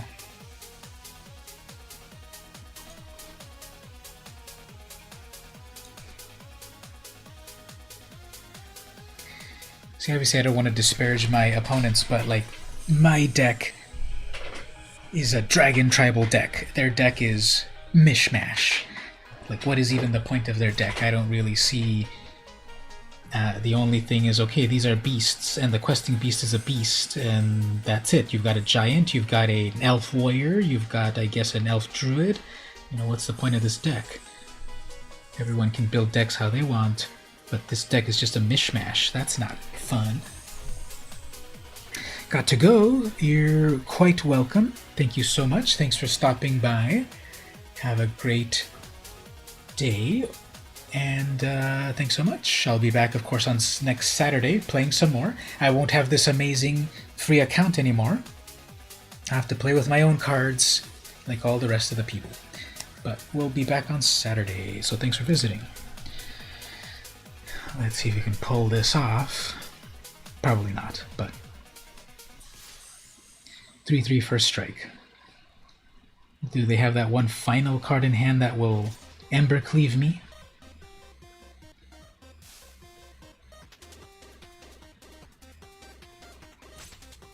Yeah, they should just go for it and send everything. So first of all, everything gets damaged because of Sarkin. So Rada has first strike. And then that gets damaged as well. Nice. But obviously have to block this way.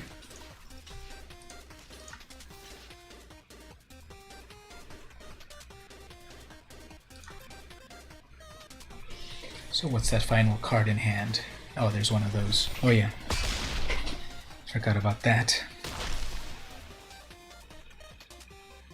Forgot that Rada can get big, so I had to block it. I should have jump blocked.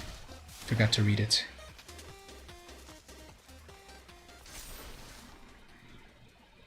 I'd like you to meet my friend, Stompy.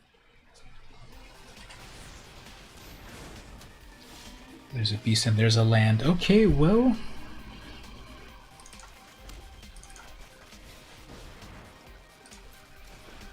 It's completely game over. I can't even do a +3 on that. So I'll just go for it and just get it over with. Even if they take that completely, that's only 7 damage. But of course they feel like, I gotta block that. They should just... yeah, that's what you do. Okay, so if I had a Storm's Wrath here, that would have completely saved me. because that would have, yeah, just go for it. Don't keep playing around with all of that. Just end it. What are you doing? So the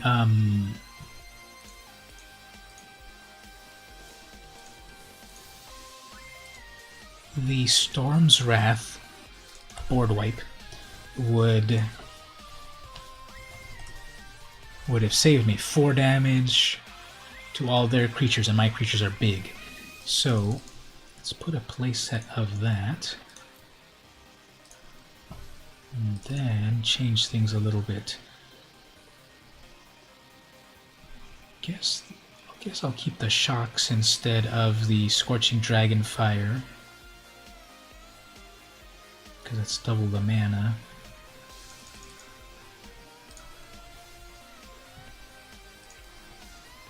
Do one more.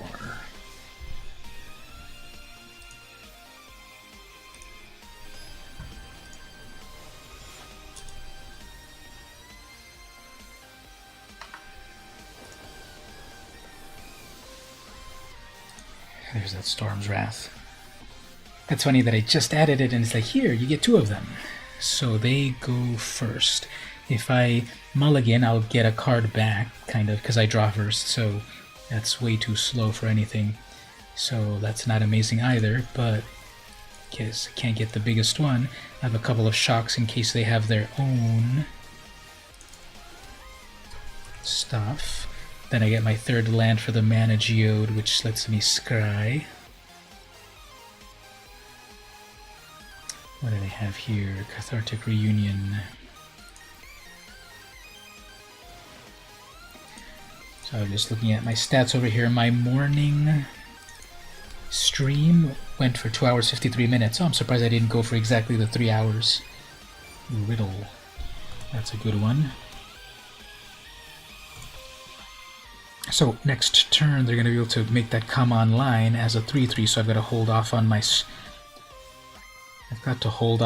Mana Geode, because clearly they have one more thing. They have an Opt or a Shock, and they're going to bring their Riddle form to life on their turn, so I've got to shock it. So there we go, bringing it to life with the Crash Through.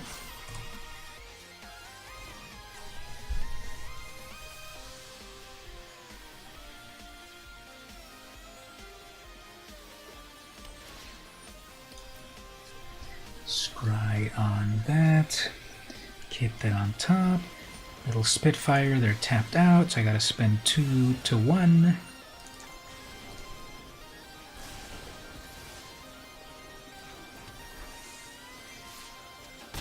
That is a 1/1. Okay, then we get our Mana Geode. What's next? I don't need any more lands.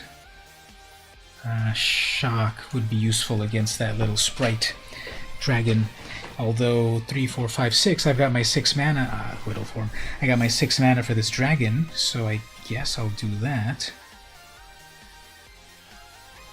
Another Crash Through.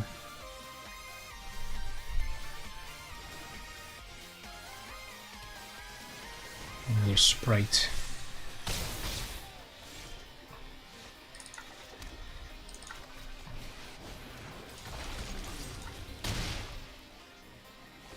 Let's see if they're out of instants or sorceries for that riddle, because there's going to be a lot of damage. Nope, of course they're not.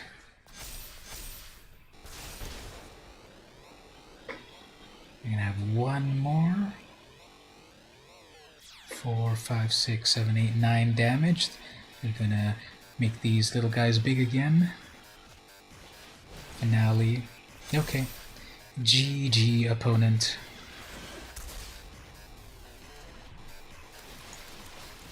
Living the dream.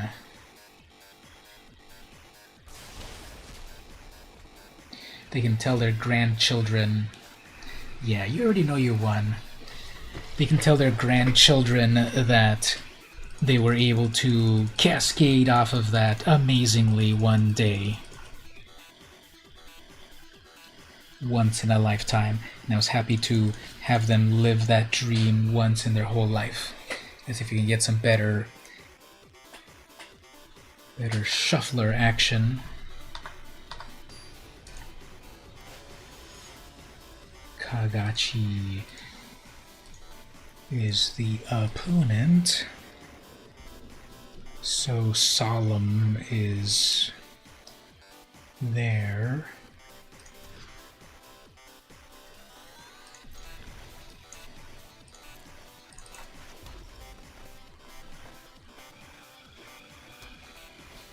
Selfless Savior.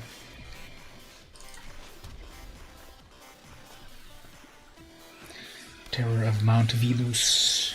Pridemate. Okay, well, they're going to go with some life gain. Mono white life gain. They're obviously going to summon Heliod next turn. There's my Wrath. Okay, perfect. This will ramp me here. I can ramp into Sad Robot. Bring out a land and then start getting closer to that dragon. Also, if I need to wipe the board, I've got the Storm's Wrath. As long as they don't get higher than 4. Okay, they're going to destroy my Mana Rock. What luck. What utter complete luck that they happen to bring out a cat. So if I get my 4th land, I'll show them. Well, opponent GG. Well, they tell us we're not supposed to concede, but let's let that play itself out.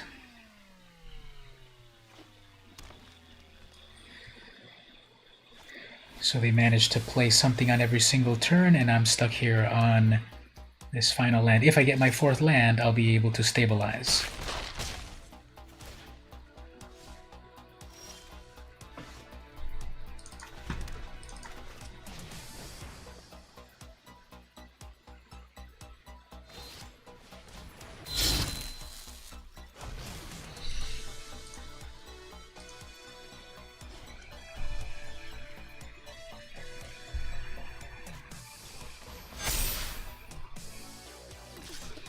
So that's how you use that intervention.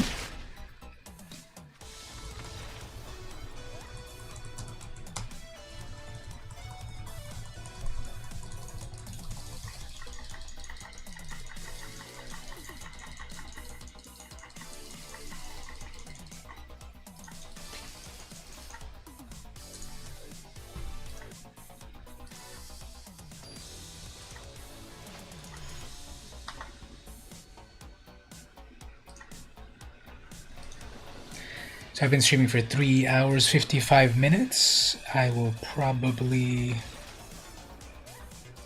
Okay. I've been streaming for 3 hours 55 minutes, so probably play one more game, short game, and then I'll wrap it as a 4-hour stream. I ended up streaming this for 3 hours, then 4 hours. That's 7 hours in total. So got a Theros booster. Where did that come from? Remember Theros, that old ancient set from January?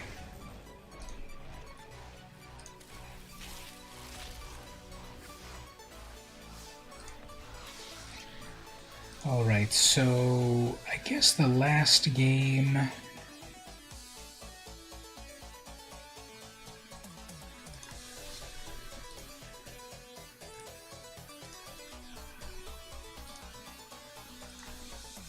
Let's do this. This will be so dumb. I'm gonna play the bot challenge. Oh, actually, what I need to do before I forget, when this 6 in the morning tomorrow, which I will not be awake for, this account will be shut down until the next early access. If I come back for the next, if they have me back for the next challenge, I'll get my cards back. But I think maybe what I want to do is export some of these. I want to export some of these decks. Let's give Sparky a black eye. Some pretty good deck tech going on so far for them. Okay, yeah, mine's so slow. I have 8 mana rocks. What are the odds? 8 out of 60. Okay, finally, we'll put a land out. We will put out Solemn to get another land. That will let us bring out the Whelp or the Sarkin.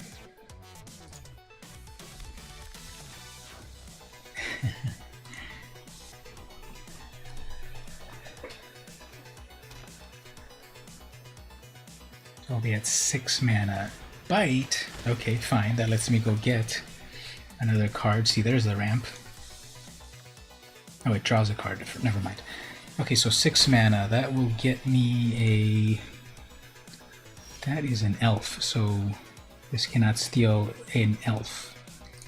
I could take out a Terror of Mount Velis. Let's do that. Terror of Mount Velis. Because then when I summon other things, I get a woo. Only Sparky has some of these amazing replies. We only get the replies of, good game, oops, you're go nice and hello. Sparky gets cool. Sparky gets cool responses like, woo, and you got me, and all of that. Alright, let's bring out a 4/3 dragon.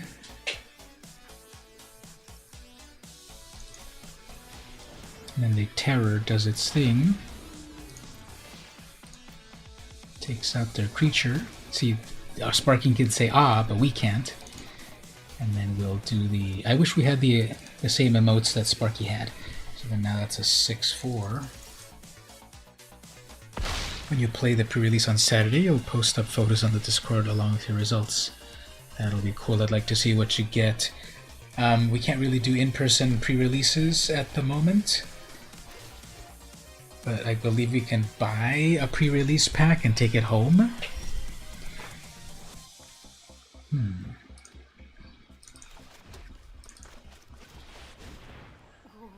Cool.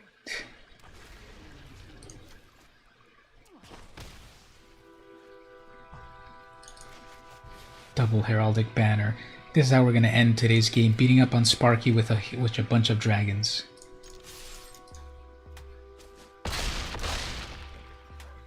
Whoa. That's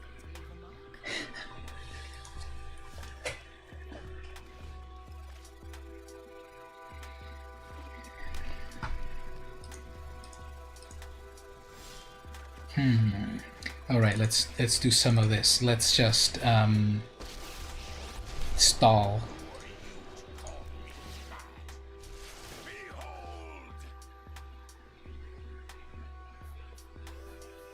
Whenever another creature enters the battlefield under your control, Terror deals damage equal to that creature's power. So I have to deal damage to something. Let's deal it to any target. If I deal it to Sparky, Sparky's dead, so let's do it to ourselves. It asks, are you sure? So, come on Sparky, you got to summon your huge Craterhoof Behemoth or something. We are at level 1, we only have 18 cases of COVID nationwide. Level 2, I think we're still like on level 20 or something.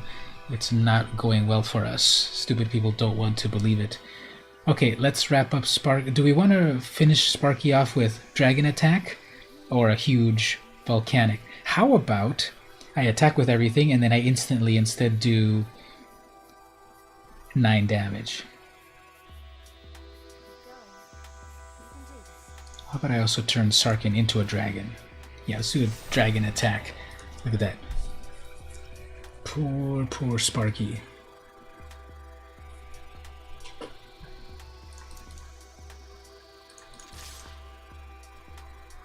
No blocks. Negative 26. Sorry to do that, Sparky. That was a total of 30 damage because they had 4, and then negative 26. So the Sarkin Barbecue. Okay, I couldn't defeat a real opponent with this thing, but Sparky will be close enough. So let's export these decks, because this is going to be shut down at 6 in the morning, and I doubt I'll be awake earlier than that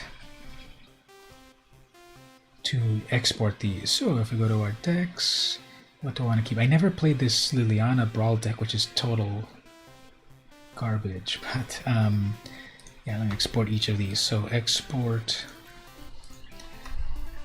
This is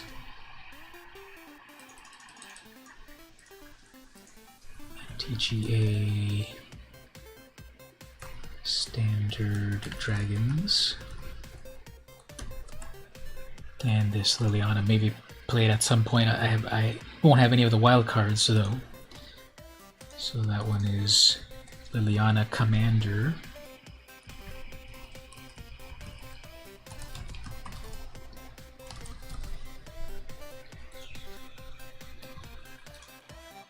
Rin and Seri Historic Brawl.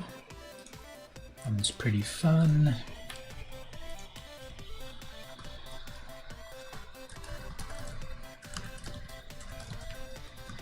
I know I was just thinking about this earlier when I was thinking of the word historic.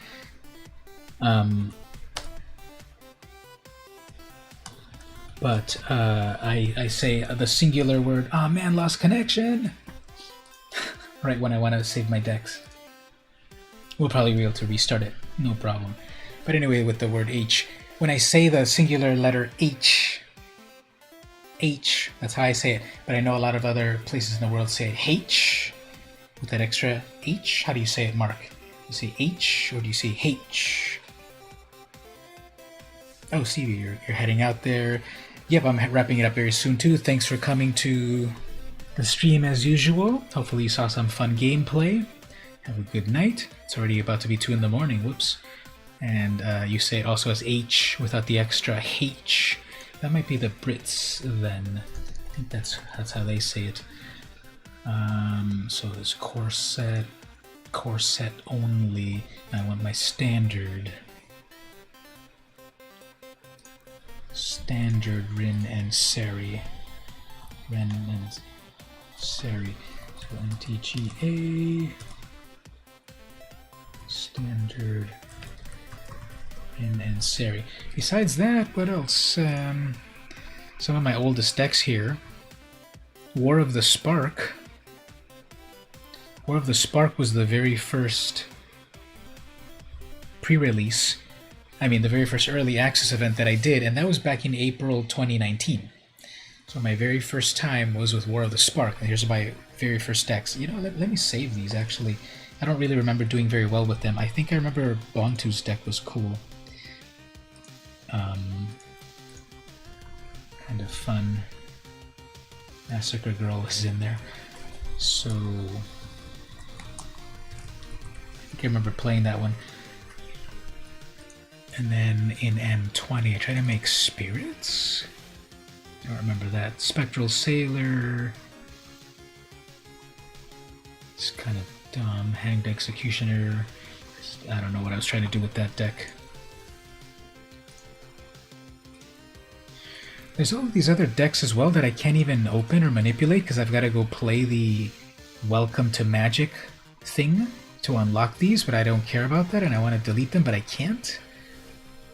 So that's kind of weird. And these Ronus and Kefnet weren't that great, really.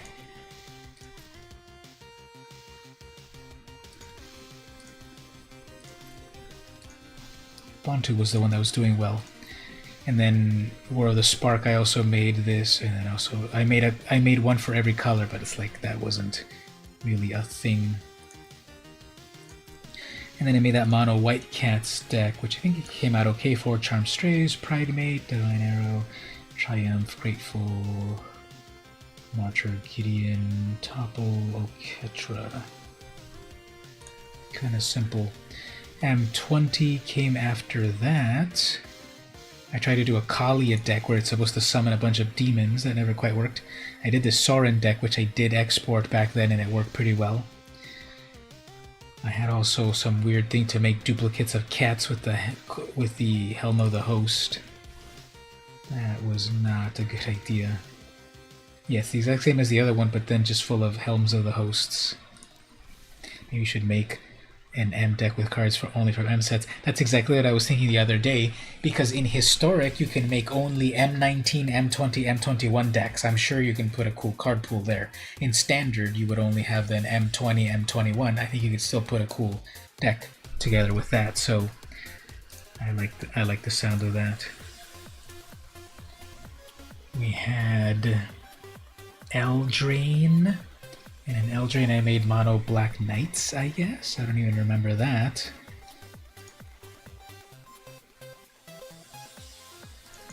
What is this deck? Foulmire, Paragon, Epic, Reeve. Oh, this one's cool. Mono Black Knights. I think I mostly played the I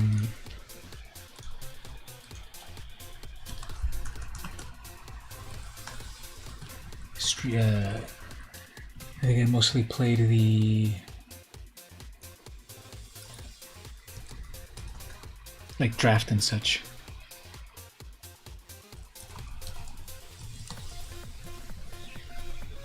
I did Kahira, which I already made in my regular account with Ikoria. For some reason I have historic vampires in here. Regular Ikoria. For Theros I did this Black Devotion deck. And then this time I made these Rin and Seri decks. Standard only. I mean everything in standard. Corsa 21 only.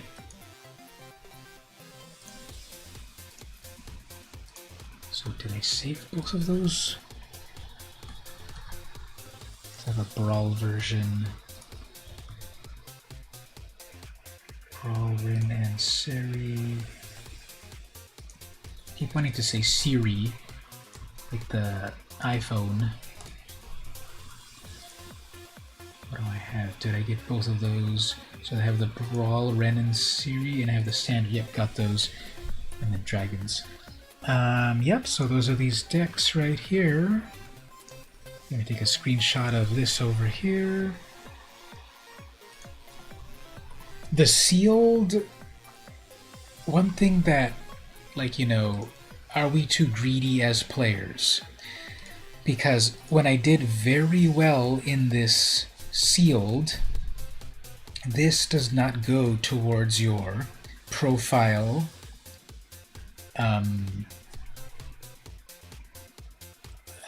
level. You don't level up through sealed. You level up through draft. I only managed to draft once today because we didn't fill enough tables and I didn't do too well. I think maybe I won one, but this is the one that does increase your rank. So I didn't increase it at all. And there's no actual ladder, so that doesn't increase it at all. But just a little screenshot on this for fun, I guess. How this thing goes is up to you.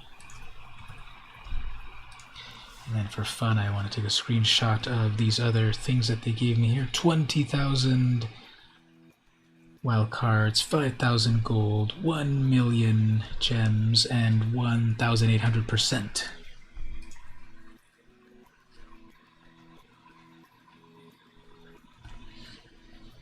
Gotta get those wins. This is what I mean. Like, what does it take for wizards to program in that, yeah, playing sealed also raises your rank?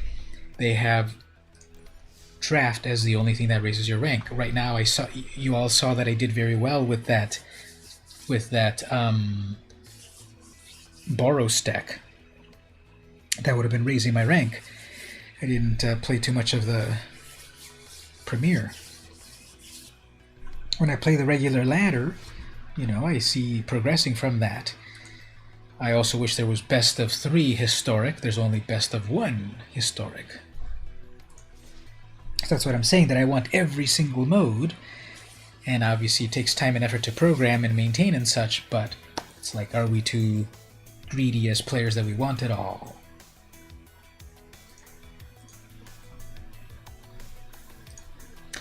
Well, everyone, thanks for hanging out during the stream. The second stream was for 4 hours, the first stream was for 3 hours, so 7 hours in total streaming. There's some brave souls who said they wanted to stream the whole thing from beginning to end, which was not quite 24 hours.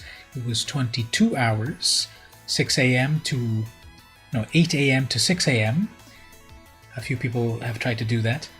And I managed 8 hours here. I think on every one of the times that I've done it, I've done 6 to 8 hours in total, because these always happen during the week. I think usually on a Wednesday, and I have work to do. I have work on a Wednesday.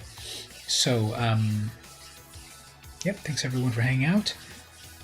These videos will be archived on the YouTube. I'm gonna try to put in some timestamps in the description. Do you ever notice that on my videos I put timestamps in the description so people can jump to the different parts? I try to mention it as well in the video. But for this 4-hour stream, I don't know, is that too much work to go in and say this is when I won here and this is when I lost here? But anyway, insight into the new cards. Hopefully you have enough info to win. Yeah, it looks like Boros could work pretty well. Look out for dogs. If you get the pack leader, you have indestructible dogs, and then you've got some direct damage with that red that worked for me a moment ago. And yeah, just have fun on that, stay safe, and put some pictures on how it all goes. So what time is it for you again, and what time will you be going? You watched the whole thing anyway, thanks. Totally appreciate that.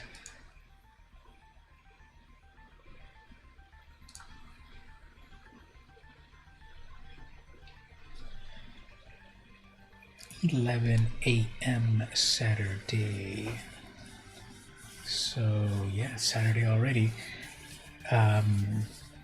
Yep, so say hello to everyone, to the whole family for me. Thanks so much for coming as usual. See you on my Saturday on and I'll be back playing regular with my regular account. This has been VM Campos, and I'll see everyone next time.